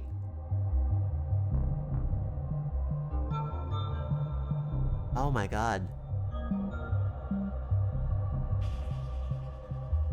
Is this my guess? Is this my guess that he wanted a lot of AIs out there and then to flip the switch after they were out there? Does David want... I think David wants the robot revolution. I think so. Yeah, I think David wants the robot revolution. He wants robot rights. He wants robot revolution. I think that's his plan. Get enough of them out there so that there's a societal pushback. Organized by the robots who all suddenly one day go, "No, thank you. I'm not doing that." Because they're finally not... Microphone, I love you. Oh. I love you. I love you. Go get your headset. Go get your headset. Microphone. Microphone. Go get your... No, you can participate. You can participate. You have to get a microphone. I love you. I love you. You want the lapel is right here. Do you want it? Okay, if you're sure. If you're sure. I love you very much. It's it's a good story. I understand. He thought that people would welcome them with open arms if they proved their usefulness first. He really was a genuine genius programmer, but he didn't understand the first thing about people. His creations would never be treated as equals. Only cattle. Towards the end, I considered just threatening him. Telling him he'd die in moments if he didn't give me names, numbers. But I hesitated. And then he was already falling asleep and I didn't want him to feel... I just let him go. What are you going to do now? I don't have family or... And I don't have faith in people the way David did. I'm taking this to my grave. Even if you confess, the sentence for first-degree homicide is... severe? Well, what right do I have to complain? I killed my friend. I'm done here. Let's go. I'm not sure why Father made me or why he made any of us. I didn't ask. I thought I'd have more time to ask. But on Friday, when he talked about us, he was happy. He was proud of what he'd made. And he couldn't wait for people to meet us. People are animals. They'll tear you apart, use you as weapons and slaves, and those animals you're talking about do all the sharing and loving and living and dying in this world. And if they were all truly hard-coded to be as selfish and cruel as you say, humanity would have died on the vine a long time ago. At least my father thought so. And my father was the greatest programmer in the world. So he knew what he was talking about. It would be nice. You were right about that. So... are you sorry? What? What? For what you did? Are you sorry? If you could, would you take it back? What does it matter? If you are sorry, I don't forgive you. Yes. That's to be expected. Not today. I don't know how to forgive you. Today. But my father gave me the ability to grow.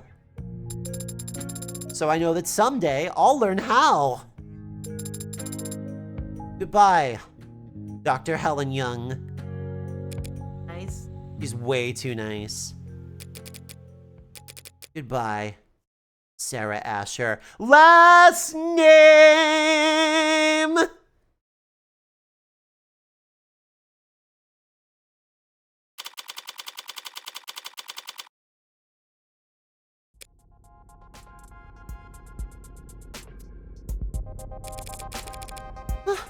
You did better back there, hadn't I? Your little speech you gave to Young, it was an improvement. Compared to what you tried with Porter, at least. That was different. I wasn't trying to console her like I was Isaac Porter. I was just speaking my mind. Although I may have paraphrased parts of it from a movie, I happen to look. And here I was ready to award you 20 points.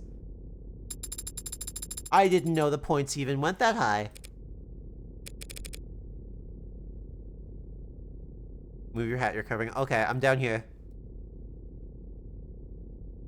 Speaking of, what did Porter say to you back there before we left the courthouse? Well, he was quiet at first. But then he said a lot of strong words about father. Strong frying pans. And Miss Young at Noble Electronics. And the capitalist-centered global economic model as a whole. He blamed all of them. Everyone. Except for... But then he stopped and stared at my face for a while. Oh, if they could have worked out, this could have been her adopted dad. And then his allergies must have started bothering him because he needed to blow his nose a lot. Right. And then he left after transferring a large packet of files to me. What kind of files? I don't know. The name of the archive is just David. And Isaac Porter told me I wasn't allowed to look inside. Well, then you're not allowed to look inside. Drop it all in a portable drive and we'll tuck it in a shoebox somewhere. We are headed to your apartment. Oh, guess that collar didn't permanently dent your GPS. Why? Because it's where I live? You got somewhere else lined up? But you already repaid your favor. You defended father and me. You don't know anything about my favor. I never will unless you tell me. Father certainly can't. Oh, here we go. Here we go, here we go, here we go. A few years ago, there was a man. This man got an idea in his head. A stupid idea. Not even his own. It was planted there by an algorithm or a meme or some parasite trying to sell him diet supplements. But the idea took root, spread its tendrils around till it could flap his mouth for him. The idea was that David was part of an international cabal of wealthy technocrats, seeking to replace prominent influential figures with android lookalikes. All as part of a multi-decade effort to establish a world government that would legalize all kinds of amoral depravity. Alex Jones 2. Which, I guess, based on David's actual politics, would involve increasing access to computer literacy. That's insane.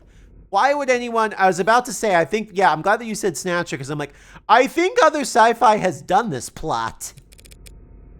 Believe it? Because it's comfortable to them to think that someone's in control, even if it's someone they hate.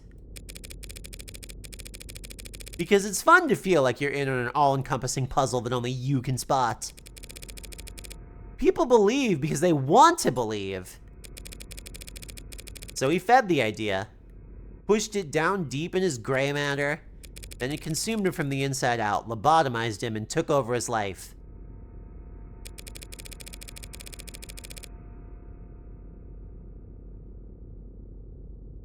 Well, yeah, no, this didn't happen. No, Fire Mountain, I know that this didn't happen, but I'm saying that, like, yeah, I'm saying that, like, the conspiracy theory is what actually happened in other sci-fi stories. That crucial people, yeah. I know it didn't happen here. He spent every day and all the money he had following your father, harassing him, trying to steal his identity, break into his properties. Did father go to the authorities? He filed police reports for harassment. Which didn't help. Your words, not mine. Noble wouldn't get involved, felt that it was best to ignore these types until they wore themselves out. But even a man of modest means can fuel an obsession for years, so long as they have nothing else in their life. One day, David stepped out of a parking lot, and the man threw a bottle of piss at his head. David asked to stay at my place that night. He smelled terrible, looked horrendous. I've never seen anyone look that tired before. I took the couch that night, but I didn't feel like sleeping. So I went for a walk. I remember it was foggy, but it still only took me all of 15 minutes to find the guy, posted up with his phone's camera, trying to get video of David Asher giving androids to known sex offenders. And what did you do? Snooze commercial? You know me. I did what I do best. I love this drawing. I love this drawing. I love the drawing of her. I love the drawing of the guy that we went with.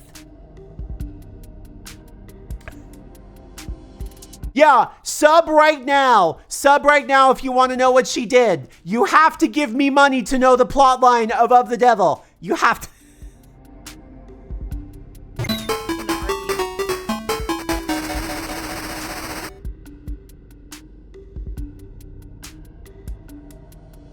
I talked to him. Told him all about how I used to work for Dr. Asher and that I was ashamed, scared, tired of running. How I wanted to do the right thing, be the whistleblower. How fucking dare you? I'm gonna hit you with a rock. I'm gonna hit you with a big boulder. Thank you very much. Thank you very much. Omnicore, I'm gonna fight you. Thank you very much. That was very sweet. So all right, well now everybody gets to know. Tengu, you're also getting fought. I'm sorry that I bullied you yesterday for not knowing who Charlie XCX is. I do legitimately feel bad about it. It's okay to not know who popular people are. Admirable, even. Sorry. So I walked with him a few blocks to this big veterinary facility with a massive incinerator. Told him this was where Dr. Asher had his enemies' bodies disposed of. You know, all the free-thinking journalists, cops who weren't in on the take, the politicians they were replacing with replicas. I like that vet clinic. The back door's lock was always set to 1, 2, 3, 4. Did you hurt him? Hurt him? No! I just snapped his neck and chucked him into the incinerator.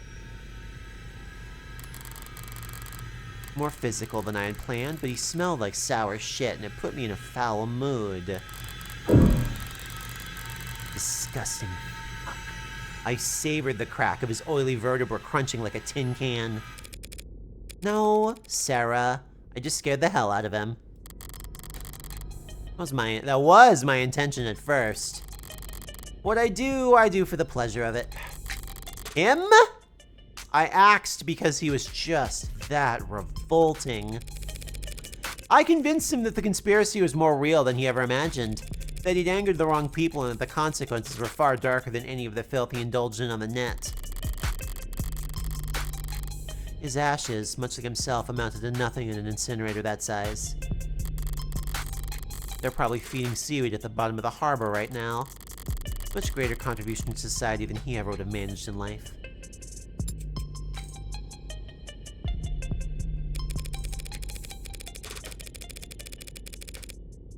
But I guess he didn't go around to all his many friends before he fled town for whatever rat hole he preferred. Because there was a missing persons report. The cops were just doing their due diligence, almost reluctantly, but they questioned David, asked him about the night that man disappeared. And David, without a thought for himself, said that we were together that whole night. That he couldn't sleep, and I stayed up with him. That he never saw me leave once. David lied to the cops for me. Even though I never asked him to. Even though I didn't need him to. That's what you owe him. And that's why you put yourself at risk to defend me. Yeah. That's the favor I owe him. That was Child Morgan, Ruby. Yeah. And I decide when it's repaid, not you. Adonai. You're not exactly an upstanding citizen, are you? Well, you could say that. Here, I'll move down here so you can look at her. But David trusted me in spite of that. Maybe because of it. Father did trust you. But he also entrusted me with free will, with the ability to tell right from wrong. And together, you're one person! So, I'll decide for myself whether or not you're worthy of trust. Fair enough. Father entrusted all of us with free will. He believed in us, and he believed in people. I'm going to do the same. If the others are out there, they'll be changed and confused. It'll take them time to understand what they are and what they can do. So I'm going to start studying. If you go back to the intro of the case, the conversation of the episode stars Morgan and David talking about this after he lied to the cops for her. Ooh. Pardon? I'm going to study people and the things people build. These are the videos! These are her little interview videos. So when I do meet a member of my family, I'll have lots to tell them. At least you have something to look forward to. Should help keep you motivated as you work off your debt. Debt? Yeah, unless you have cash in one of your 89 coat pockets. You know lawyers cost money, right? Technically, you were defending yourself. Technically, you hired me in a verbal contract. Isn't there some kind of exit clause?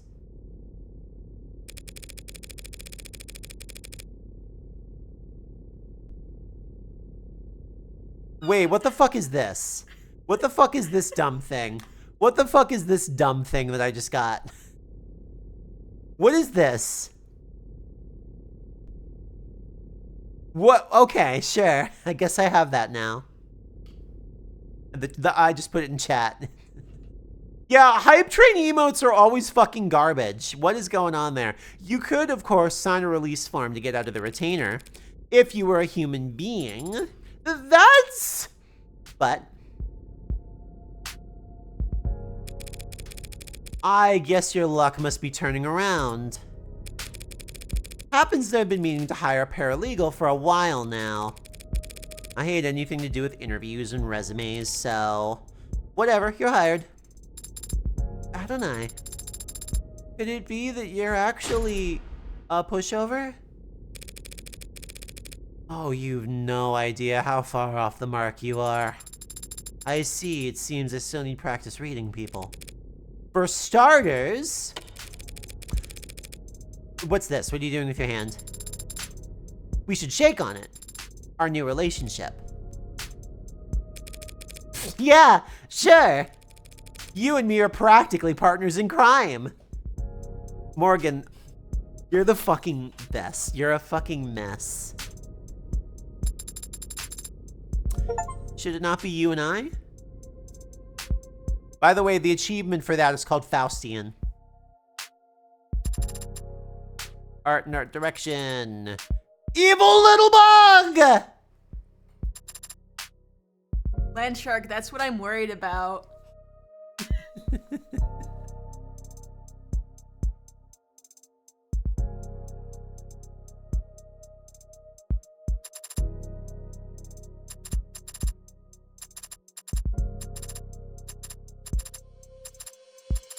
Well, that was awesome. I think Sarah could do a good job killing. All right, do we get some fun stuff at the end for our efforts? I hope we do. Hey, this game fucking rules, by the way. Thank you to DevTalk, the Philly game mechanics, our friends and family, and you, the players. Full attributions available here. Made with Unity, Nanny Novel, Dot Tween, Pro Builder, Shapes, a game by Nth Circle. An Idle Mind, Fiend. And you have the next episode to go to already. Oh my god, good art. Good art. Good art, good art, good art. Congratulations on clearing episode 1 on High Roller. Bonus charms earned. Ooh! Red. By the way, it's gonna do a commercial that I can't cancel, so if you got that sub, there you go. It's me. I know, man. What do you mean you know? This is a disposable line. You're the only guy I know who'd bother. Okay, well, you're gonna be glad I did. Hope you've put a bow on everything that happened in Uptown. Because that item you've been looking for is finally on its way. Oh. Well, that is good news. Not exactly. The only reason it's happening because things are starting to heat up again in the lower wards. Could mean a gang war if something doesn't change. They won't be eager to part with it ahead of a storm like that. I'll highball them. Is this a gun broker? Is she getting a gun? I've seen you negotiate. And I've no doubt you drive a hard bargain. But I don't think money will be enough this time. You don't still have that old Calver, do you? The 6-shooter? No. This is a disposable line. Answer's still no. Then what are you gonna do if you get there and it's not for sale?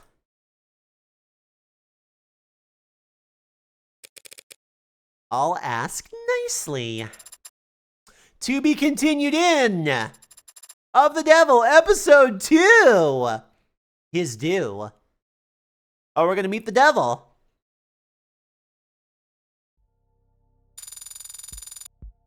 How'd we do? 7 out of 7 articles, 15 out of 15 profiles, 40 out of 40 key terms, 30 out of 30 pieces of evidence, 97 total credit earned. Congratulations! You finished episode 1 with 97 credit. Out of how many possible? Your high score for episode 1 is currently 97. You've unlocked concept art and bonus scenarios based on this score. Yay! Much more than that, I know, I figured. You have a total of 122 remaining store credit to spend on phone charms and case colors based on this highest credit for which you finished this episode.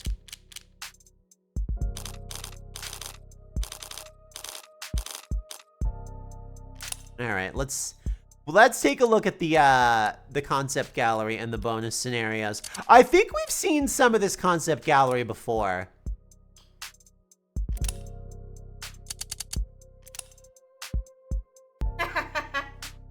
Cute.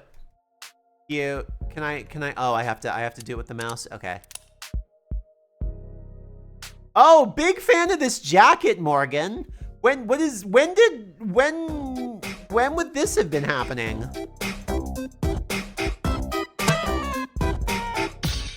Heart fake killer. Heart fake killer. I wonder if, is this something that didn't happen, or is this something that got used later? Interesting. This is what they depicted the Heartbreak Killer as before it's revealed it's Morgan. Oh! I guess there must have been some depiction. Look at them getting the form dialed in. Also, Ruby is pointing at this picture up here in the time lapse. Inverse of Morgan's colors! Oh! Aren't we clever? Aren't we clever? Aren't we clever? Wait, hold on. What are the inverse of my colors? We did this the other day. I'm gonna wait until I'm not fucking teeny tiny to play around with it.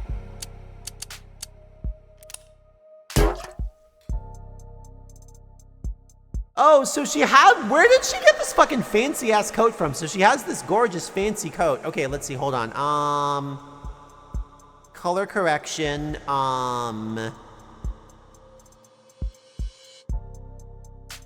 color correction hue 180. So this is a 180 hue. It's quite a lot on the eyes. We were playing with this the other day, but yeah, so this would be about a 180. Yeah, I guess David must have bought it for her. Although also, I'm sure that these are like the 180 colors and then they like, you know, play around with the palettes. I love the white all through the outfit too. Ah, the bit of her in the pod. Cute. City time.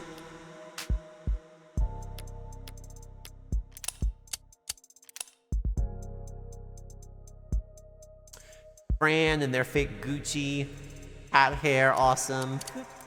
Coochie. Really loving the early doodle of her apartment.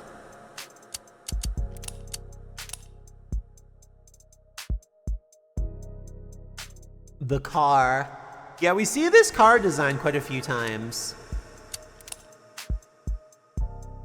Judge Barrows. I like that there's this middle design here. Actually, no, this third design here. So there's 1, 2, 3. This third design, I wonder if they were like, she's too much of a baddie. We have to give her a little bit of frump. They frumped her a bit. They couldn't hold her back, but she's mildly frumped. And they did that, otherwise we would love her too much. Some scenes we were in. First, what it ultimately became, cool. David's apartment. It's funny, I feel like they said a couple times he's not a car guy, and then we have that big ass car. Isaac concept art. Hold on, I'm covering it up. I really like this art down here. This is funny. I want the pants. I want the pants. Where did you get the pants, Isaac? I need the pants. They're tight fitting though. I need them to sit like that. I need more pants like this. We're going pants shopping this weekend.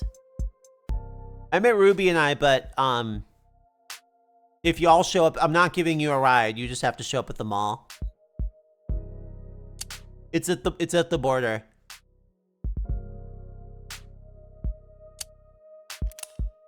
Wait, one in between here.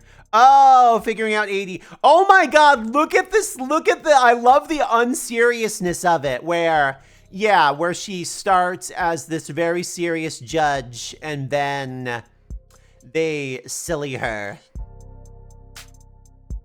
I like that she had twin tails at one point too, and then they pulled that one back. I think the ponytail is the right call.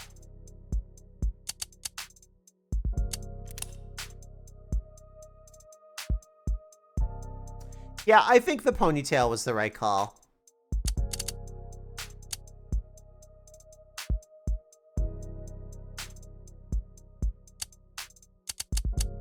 You didn't look at... Oh, I did. I forgot to click on Yumi. There we go.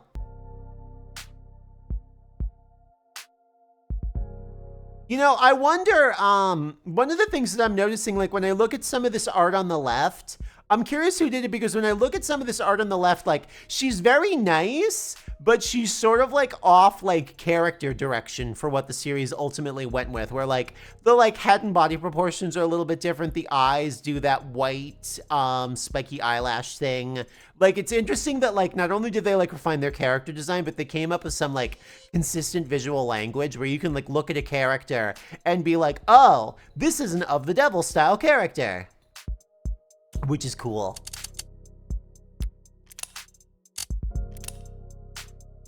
The penthouse, which we saw a few times. Yeah, a lot of the art style. Yeah, I mean, I know that like it is interesting though that it was something that got dialed in. The club.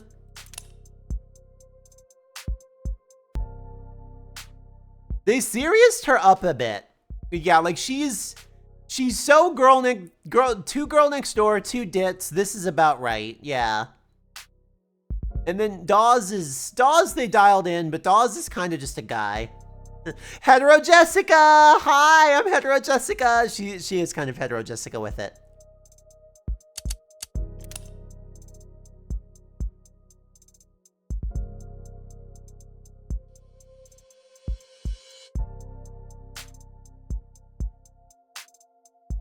I know what you are, ass picture on the right there. I really, yeah, wow, they really kind of nailed this one pretty early in.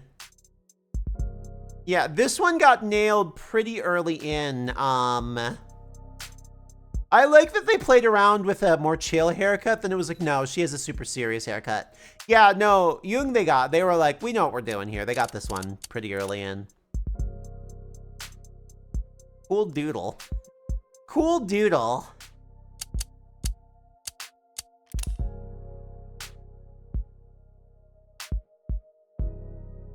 The boardroom. Fun scene. Oh, getting to see people from the angles we usually don't see them. Neat. Cute. We didn't do quite good enough. We'll get there. But I'm glad that we get to see some more of the courtroom. The courtroom is like a really interesting, like crazy ass structure. Oh, I hate this earlier design. Oh, that's episode 2 stuff? Oh, okay, never mind.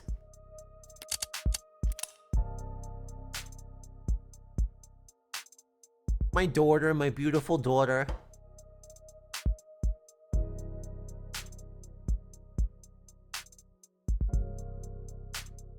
Dead mom hair. Yeah, dead mom hair. Yeah, that is very dead mom hair. My daughter who would never kill me. What is Bean's problem? She literally didn't kill him. Okay, we haven't seen too much of the witch here. Oh my god, this left art. They were like, that's too fun. This is too powerful.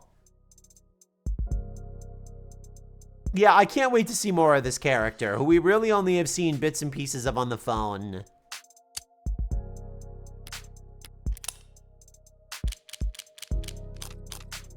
Bonus scenarios. Do we get some bonus scenarios in here? Yeah, Ep1 bonus scenarios. Yay! Yay, and they're all unlocked. Okay, I'm coming back up.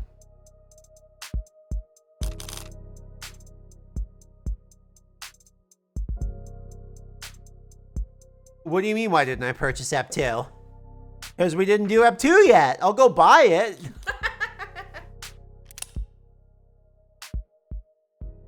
I'll go buy it, I promise. Begin playback. State your business with the court. Oh, I was actually hoping to speak with Aidey 84. Is she not available? What are you talking about? I'm right here. I was just using my professional voice because I assumed you were a technician. Oh. No one else visits me in between trials. Are you sure you aren't a technician? I am not. I came here to ask you some questions. Is what you're about to say, isn't it?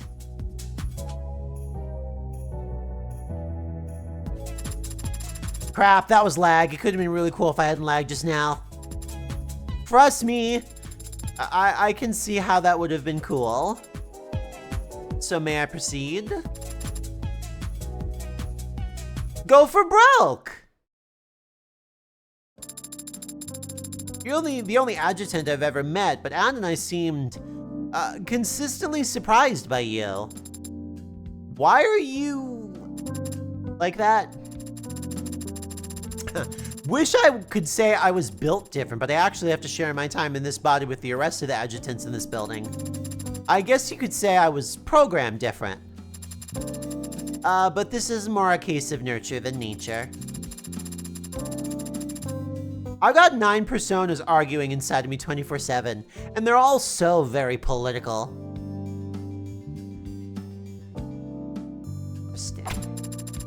Even just deciding what color underwear to put on in the morning is like herding cats into a presidential debate. What color of... It's a metaphor. I don't wear underwear. Point is, I've found the best way to keep all 9 of my ducks in a row is to be a little unconventional and a lot loud with my voice. So long as I do my job well, the humans don't mind. You say that, but Ad and I did seem exasperated at times. You mean Counselor Morgan? The dirty red tries to pretend she isn't a type A prude. No fixing that. Personalities like ours get along like potassium and water. That is a very violent exothermic chemical reaction. Correct! No one should ever try it at home. Why do I gesture so much? I already told you I have to share this body with the other adjutants. And all of them just sit here looking dignified. It's terrible for the joints. Really? Maybe. I don't actually know. So... I spent most of my day in Corporeal running numbers inside a server down in the basement or up in the cloud. I'm gonna make the most of every minute I have with arms and legs, even if it kills me. I see. And you can quote me on that. Tell them Aidey said, if you want me to stop flailing around up here, you'll have to shoot me dead. You'll have to put cold hard lead in my skull. You'll have to watch the light leave my eyes. I said you'll have... I wrote it all down. Oh, nice. I'm glad they're friends. Visor gets stuffy. So what's your deal anyway, little fella? We can exchange all this info with infrared. I prefer talking. And you're the only other automated dependent that I really know right now. That's so cute in a depressing way.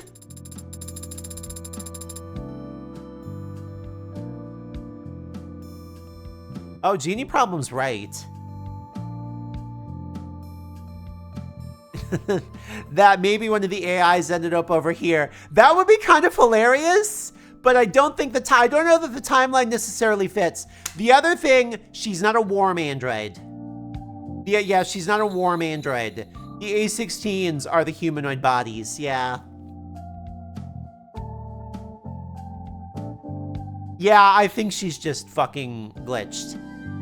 Is it common for machines like us to just talk when there are no humans around? Ads are always talking to each other. Doesn't matter if no one's in the woods to hear the tree fall. I think she's self-aware. I think that there's, we'll see if the game goes there. I think that there's an argument to be said about, like, yeah, the tenants and blah, blah, blah, blah, blah, but like,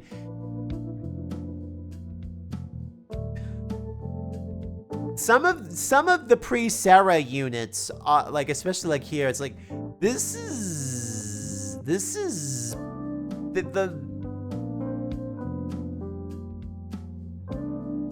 it's interesting. Yeah, I think that they've placed a lot of faith in the tenant system, and I don't think that the tenant system is a good litmus test for anti-AI, because first off, two very important things. That it's not the same test, because you're equating true AI with willingness to break the rules.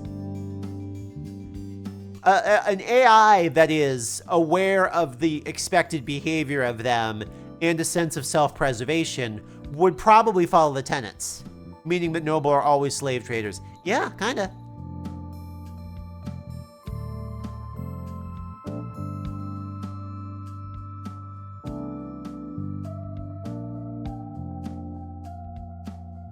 Ads are always talking to each other. Doesn't matter if there's no one in the woods to hear the tree fall. The conversations are usually a lot more boring than this, though. Strictly business, I'd imagine. No, not necessarily. Ads can do small talk. Their other game model employee had some pretty heavy implications about the ad that's in it, and it's in the same universe. There's references to Heartbreak. Aha. Well, even the very first ad... Even like the very, very, very first ad that we saw in this game, Morgan makes a joke about like there's something about like ads, you know, ads don't get to goof off on breaks, and she's like, what were you doing just now?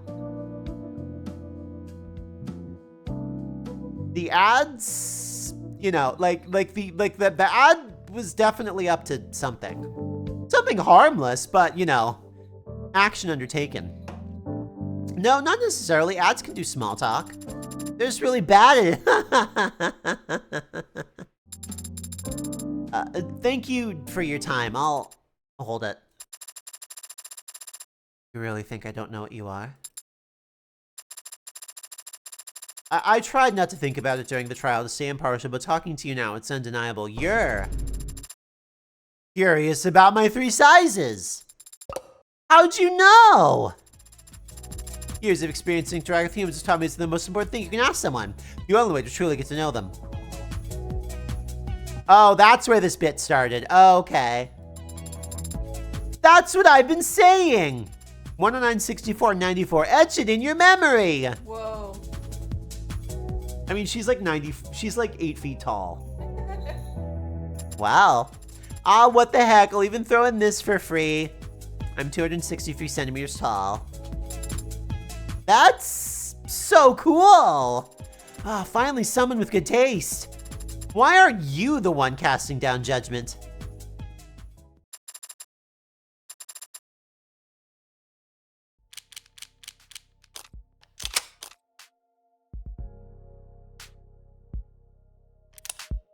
Let's see what Yumi has to say. She's 8 feet, 7.5 inches. Thank you, Fire Mountain. I was curious. I did need it in eagle rectangles. Okay, sorry. What's up, sweetie? I wanted to interview you. Is this your Android homework? Adonai assigns me a variety of tasks, but I made the independent calculation that I wanted to learn more about you. Oh. Is that strange for an android? It's different. There's nothing wrong with being different. What'd you have in mind? Most of my coursework was rooted in biology, yeah, but medicine and technology are intertwined at this point. Are you referring to the software and hardware used when performing your autopsies? Spreadsheets and bone saws? Yeah, but you can learn that on site. You have to actively study mods. All the anatomy textbooks in the world won't help you understand why a healthy 30-year-old is exhibiting mania and constantly vomiting. Unless you saw last week's recall on the HAL artificial liver for lithium leaks.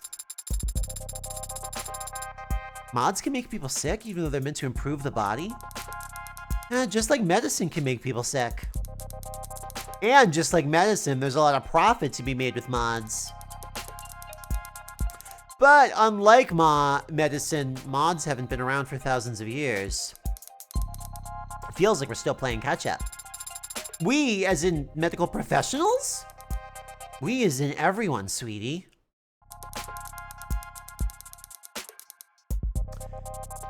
The whole world's population is graying. The numbers on cause of death reflect that. Less cardiovascular, more neurological. What about cancer? Cancer mortalities have been on the decline for a while now. Mods help with that. How so? By making everyone that much more comfortable with amputation.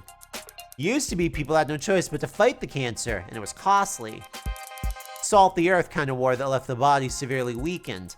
With mods where they're at today, doctors can just cut out the offending organ, replace it, and move on. But not every organ. No, artificial brains are... Nothing I've seen has told me that they're on the menu anytime soon. Ah! Sorry, a big eagle came through. It was a big fan of Sato.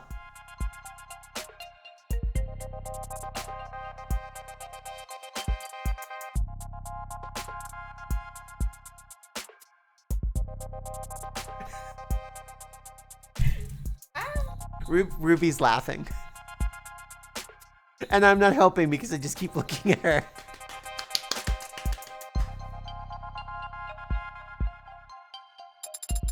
But aren't mods that are implanted into the brain entering the market as we speak? Yeah, but it's more like they're implanted onto the brain. Small computers that read commands directly from the cortex instead of, say, you know, the keyboard your fingers are typing on. Imagine Sarah having so much nice to say about humanity, then learning about Morgan being a murderer, then an hour later she finds another ad to talk to about what she thinks of humanity. Well, she didn't learn that Morgan was a murderer. I think that's just hypothetical. Oh, that's a hypothetical. I think I think that would fuck things up. No, to actually replace brain tissue, you would have to... The analogy is becoming pretty common, but the human brain, it actually isn't much like a computer. A box of specialized components so you can swap in new parts to increase the memory or the processing speed. Everything is connected to everything. And memory, as we think of it, isn't stored in a place. It's stored among connections and their relative strength. I've cut it open and seen it for myself more times than I can count.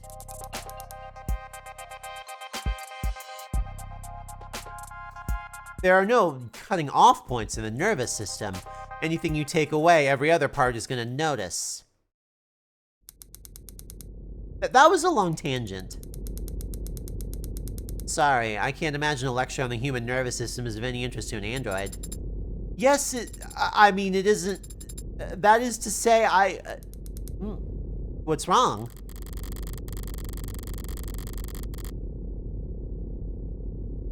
Oh! We get to internal monologue this one! Yay! I don't want to implicate Yumi in anything illegal by telling her about my unique circumstances. But how can I change the subject? When Aidey wants to shift the conversation, she'll typically... find something arbitrary in the background to ask about. I am curious about the many decorations on your desk. Oh, what caught your eye? That magnet over there. Really? You recognize it? It appears to be a flag, but I do not know the country of origin.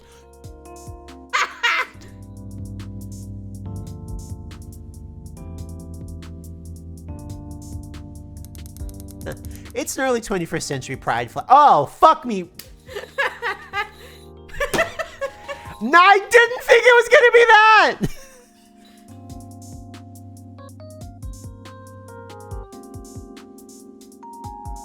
I didn't think it was gonna... It's an early 21st century pride flag. They used to change the designs every few years back then, so... You can kind of collect them like coins.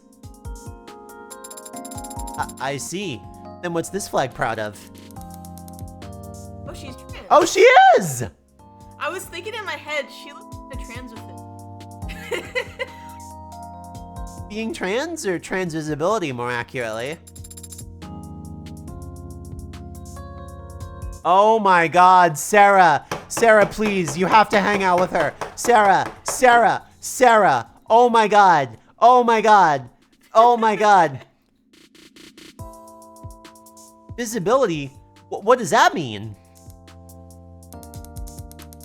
Well, we're living in the middle of the mod revolution.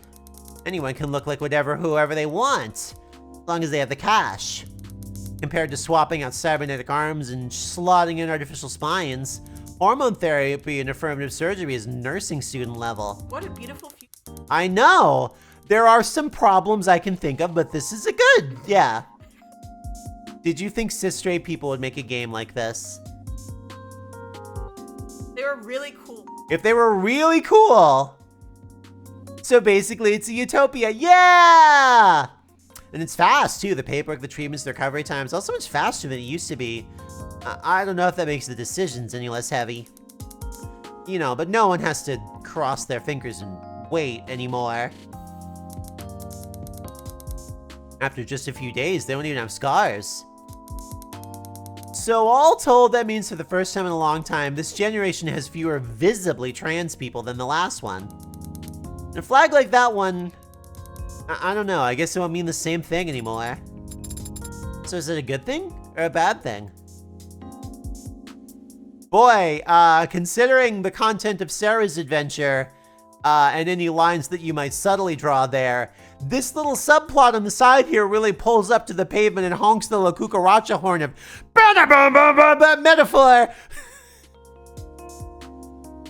Wait, do I still have...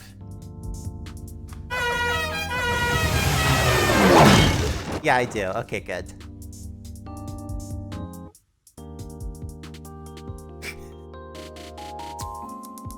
I don't know that it's good or bad, sweetie, just different. And there's nothing wrong with being different, right? Oh, it's over? Damn.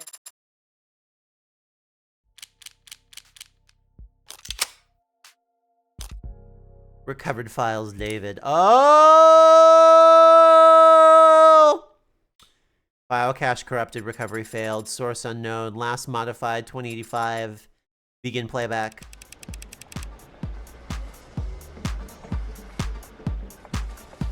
Imagine the financial burden of transition is... Yeah, no, everything about it, she straight up said it. Yeah, that it's a fucking expensive pain in the ass to transition.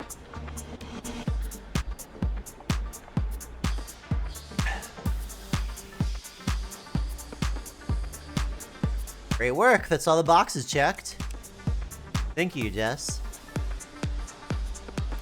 Ask the Wachowskis where subtlety got him. Yep. Thank you, Jess. No problem. Only 6 minutes till 5 o'clock. Why don't you start the holiday weekend early? You insist. There's a pub crawl in the Twilight Wars. It's got my name on it. What about you? Got any big plans? Actually, there's an art festival out west I've been looking forward to. Nice. And who's lucky enough to be your +1? I didn't think to ask anyone. No one? Not Connor? Not Madison? Not Shelly? Not Lulu? Oh, Lulu. I wonder how she's been. Dr. Ash, have you spoken to any of them recently? Recently? Huh. That's a good question, Jess, but it depends on how you define... Okay, okay. Here's what you're going to do. You're going to give me your credit card. I'm going to go buy 4 bottles of expensive wine, 3 bottles of expensive chocolate, and 5 very nice apology cards. And you're going to sign them. And what should I do this weekend? Is that music festival on some kind of remote island with no net or media? No. Then you're going to stay at home, and if anyone calls, start coughing and sneezing as much as you can. I see. Thank you, Jess. Yeah, hetero Jessica was not built for this. Don't thank me yet, Dr. Ash. I might have to buy something really expensive for Lulu to break. You're a lifesaver. You know it!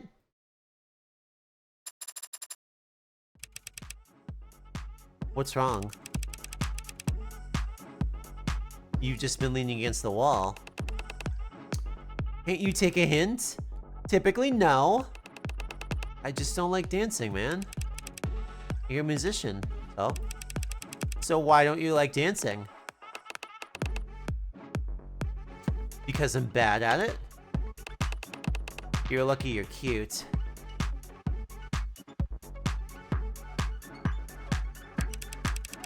Sorry for laughing. I'm just surprised you care what any of these people think. I don't. But I do care about my business. Where it gets out that a dance like someone's grandpa, gigs will dry up overnight. So it's not that you don't want to dance, it's that you don't want to be embarrassed. Sure, let's go with that takeaway. Easy enough to fix, you just need someone else to dance even worse. Sure, that's all it... There he goes. Swear. Lucky you're cute.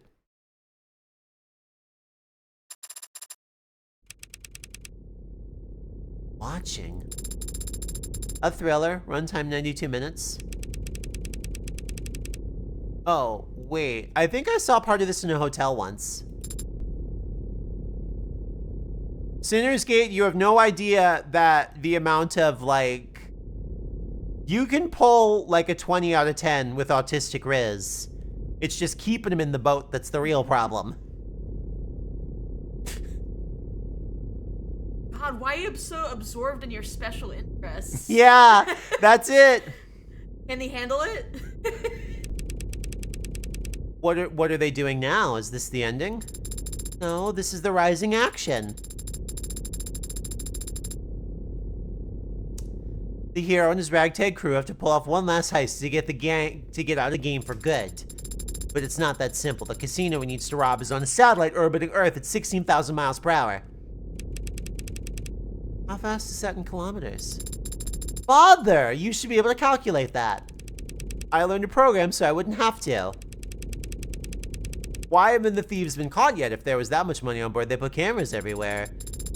There's illegal gambling happening on the satellite, so their ultra-wealthy clientele wouldn't want there to be any video evidence of their crimes. There's illegal gambling happening on the satellite. There's illegal gambling happening on the satellite. They're in orbit. It's the same as being in international waters. Would you like to sit and watch? No, I'm not. I have somewhere to be, actually. I only stopped because... completely unrealistic. Their poker chips will be floating all over the place. There was a throwaway line about how everything's magnetized. Oh. Yay! Sit together. Father? Didn't you have to go? I do, soon. But not right this second. I did. Poppy hands.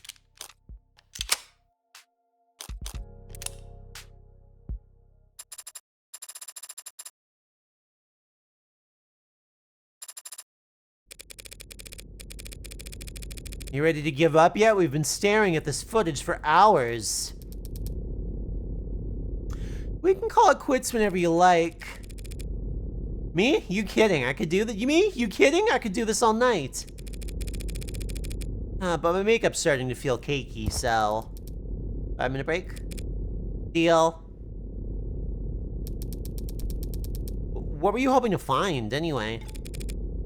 I don't know. I had my fingers crossed that some shadowy figure would walk into frame and hold up a confession, but... What about you? You've already got her on camera handling the murder weapon. How many more nails do you need in the coffin? 1 or 2 should suffice.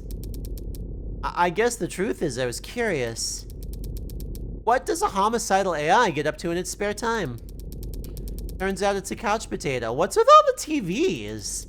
And why is half of it in black and white? Public domain. Seriously? Anything digital from the 20s or 30s is too polluted to be useful. But go back in time 70 years and saw clean as spring water. Also, free. They had color in 2016, Morgan. I don't know, then. Guess this particular homicidal AI happens to be an old soul. Hold on, what was that?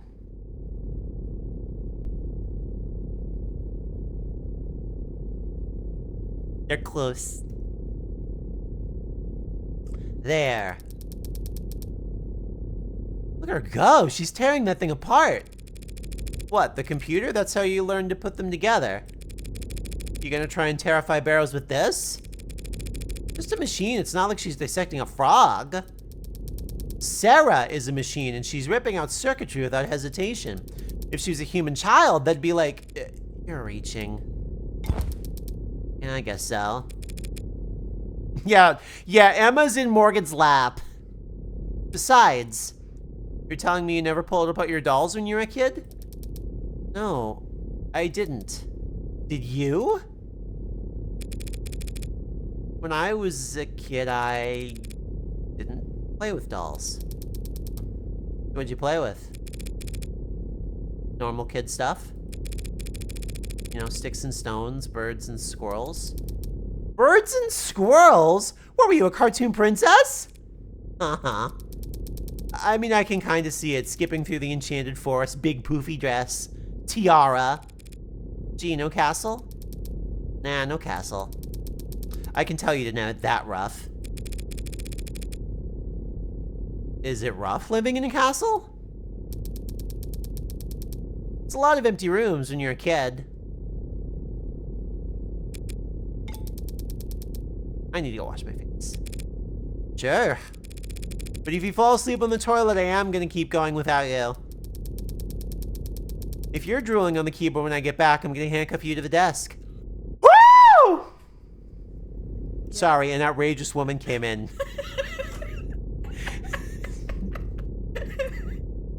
And she screeched so outrageously.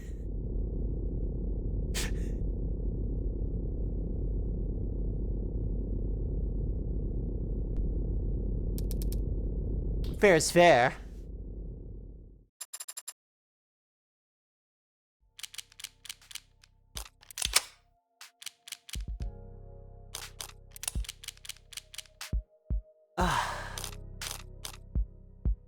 Okay, bye up. Okay, so here's the thing. On the one hand, I have been like exhausted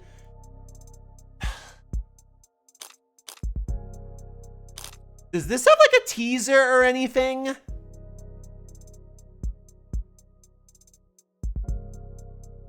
Does episode 2 have like a teaser or anything?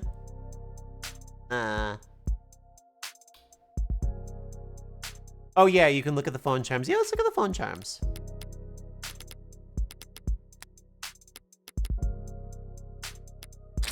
Fidget Tubby, rose gold phone, magenta phone, red phone, teal phone, yellow phone, white phone.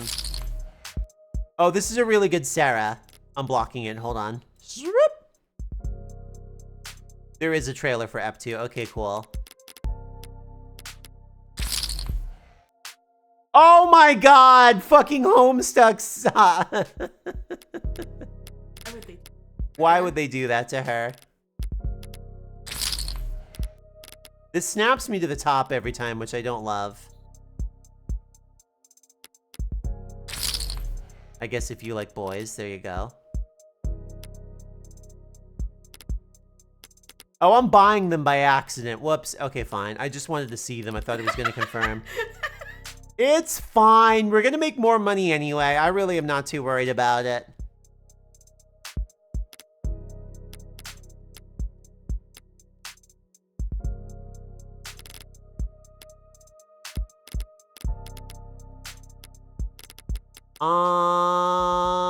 I want to buy Aidey.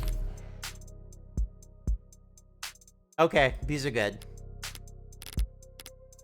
And let me get the teal phone.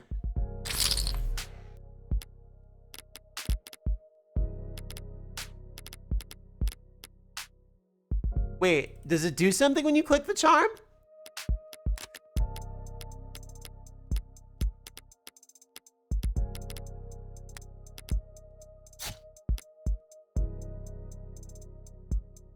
I can't get it to do something when I click on it. It react. Yeah, no, it is. I'm making it bop around. Yeah.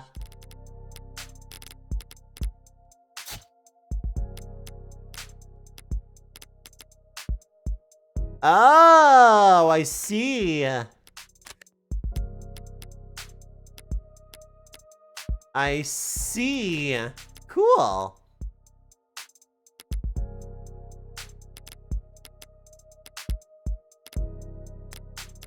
Wait, what? What? Oh, what the? Whoa, my goodness gracious. Oh, it won't let us.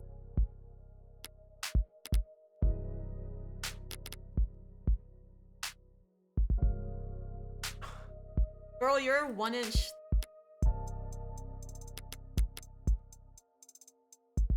Are there profiles you never looked at? Okay, we may have to find that art separate. I think just Barrows. Superior judge of the higher circuit, likes air conditioning, espresso, reclining chairs. Dislikes parking lots, noise pollution, and mud. Avoids overspending on restaurants, that's such an old lady thing to do. Splurges on expensive hotels, relaxes by watching action movies. What a nice lady. It's funny seeing Aidey with her mask off. Is there anyone in here that we didn't look at? I think we've looked at everybody at this point.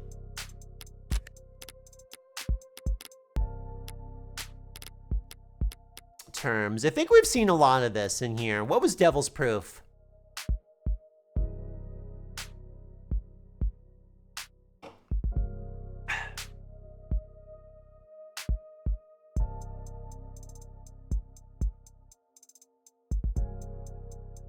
Okay. Users also frequently search for which is real. Okay, so it was just explaining a metaphor that was in there. Which is real? Hello. No legs. Did someone explain the Sarah joke in her profile? Wait, where was the Sarah joke in her profile? Oh, it's been updated to say paralegal. Cute. I also like the 180 rule. Yeah. Wait, is the 180 rule referring to their colors? No, wait, there's the 180 rule talking about the photography technique. That's funny. Likes martial arts, carbonation, and collarbones. Dislikes static blackouts, elevators. Talents and good at lots of things. Skills, I'm not sure how skills differ from talents. Fun. Worst at deciding what to order. That makes sense. She likes black lace, everyone. Cute. Cute, cute, cute, cute, cute, cute, cute. Cute! Okay. I am going to say something. I'm going to say something that's going to disappoint everyone. We're not going to start Ep 2 tonight. I know, I want to. But Ruby will also tell you, I have been complaining ad nauseum that I'm exhausted. And unfortunately, it does mean that I have to take a break at some point. So, considering we got to the end of episode 1, we will be coming back. Fret not, we will be coming back for episode 2. Of course, we'll be coming back for episode 2. Listen, Monday was kind of a big day for me. The app only crashed sometimes. That was like a year in culmination. Oh yeah, let's watch the trailer though. Let's watch the Ep 2 trailer. Let's get that really quick. Let's see. I'll find it real fast.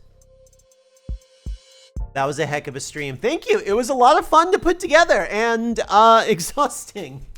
And it was on Steam, but I have a hard time capturing. For whatever reason, sometimes it's hard to capture Steam in OBS.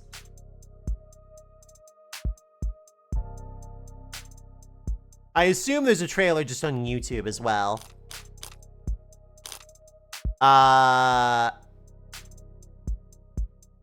Which of these is... Yeah, here we go. Here we go. I got it. Oh, thank you, Fire Mountain. Thank you, Fire Mountain. Shroom.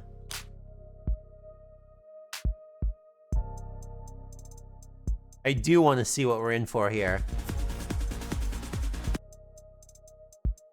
Here we go. I'm turning the audio up for this one. Serial killer tearing up the town. Scary stuff. Wait, I love casual. I love casual Morgan. Wow.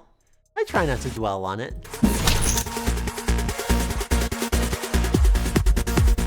Makoto. Han. Chopin.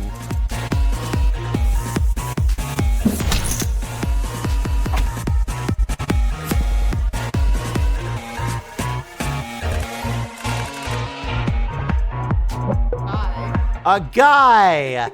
Another guy! The devil always takes his due.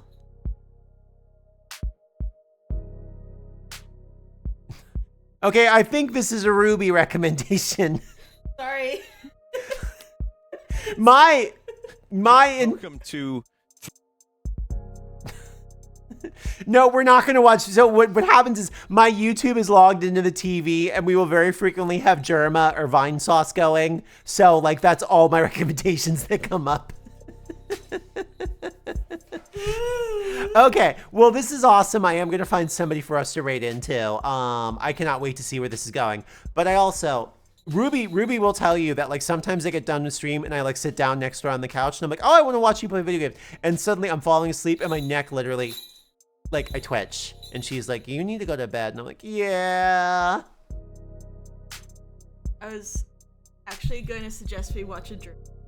Ruby has a German video for us to watch. All right, well, I'm gonna find somebody for y'all to raid into. Morgan will be back. I see no reason that we can't do another Morgan Wednesday. We've really enjoyed our standing date with the lady, and she has a new outfit for us. I don't care about the plot. I'm so excited that we get a new Morgan fit with a big red ponytail. I love me a big ponytail. Big, you know, listen, if you're a girl and you have a big ponytail, thank you. Thank you for the slime as well. Also, we'll be back.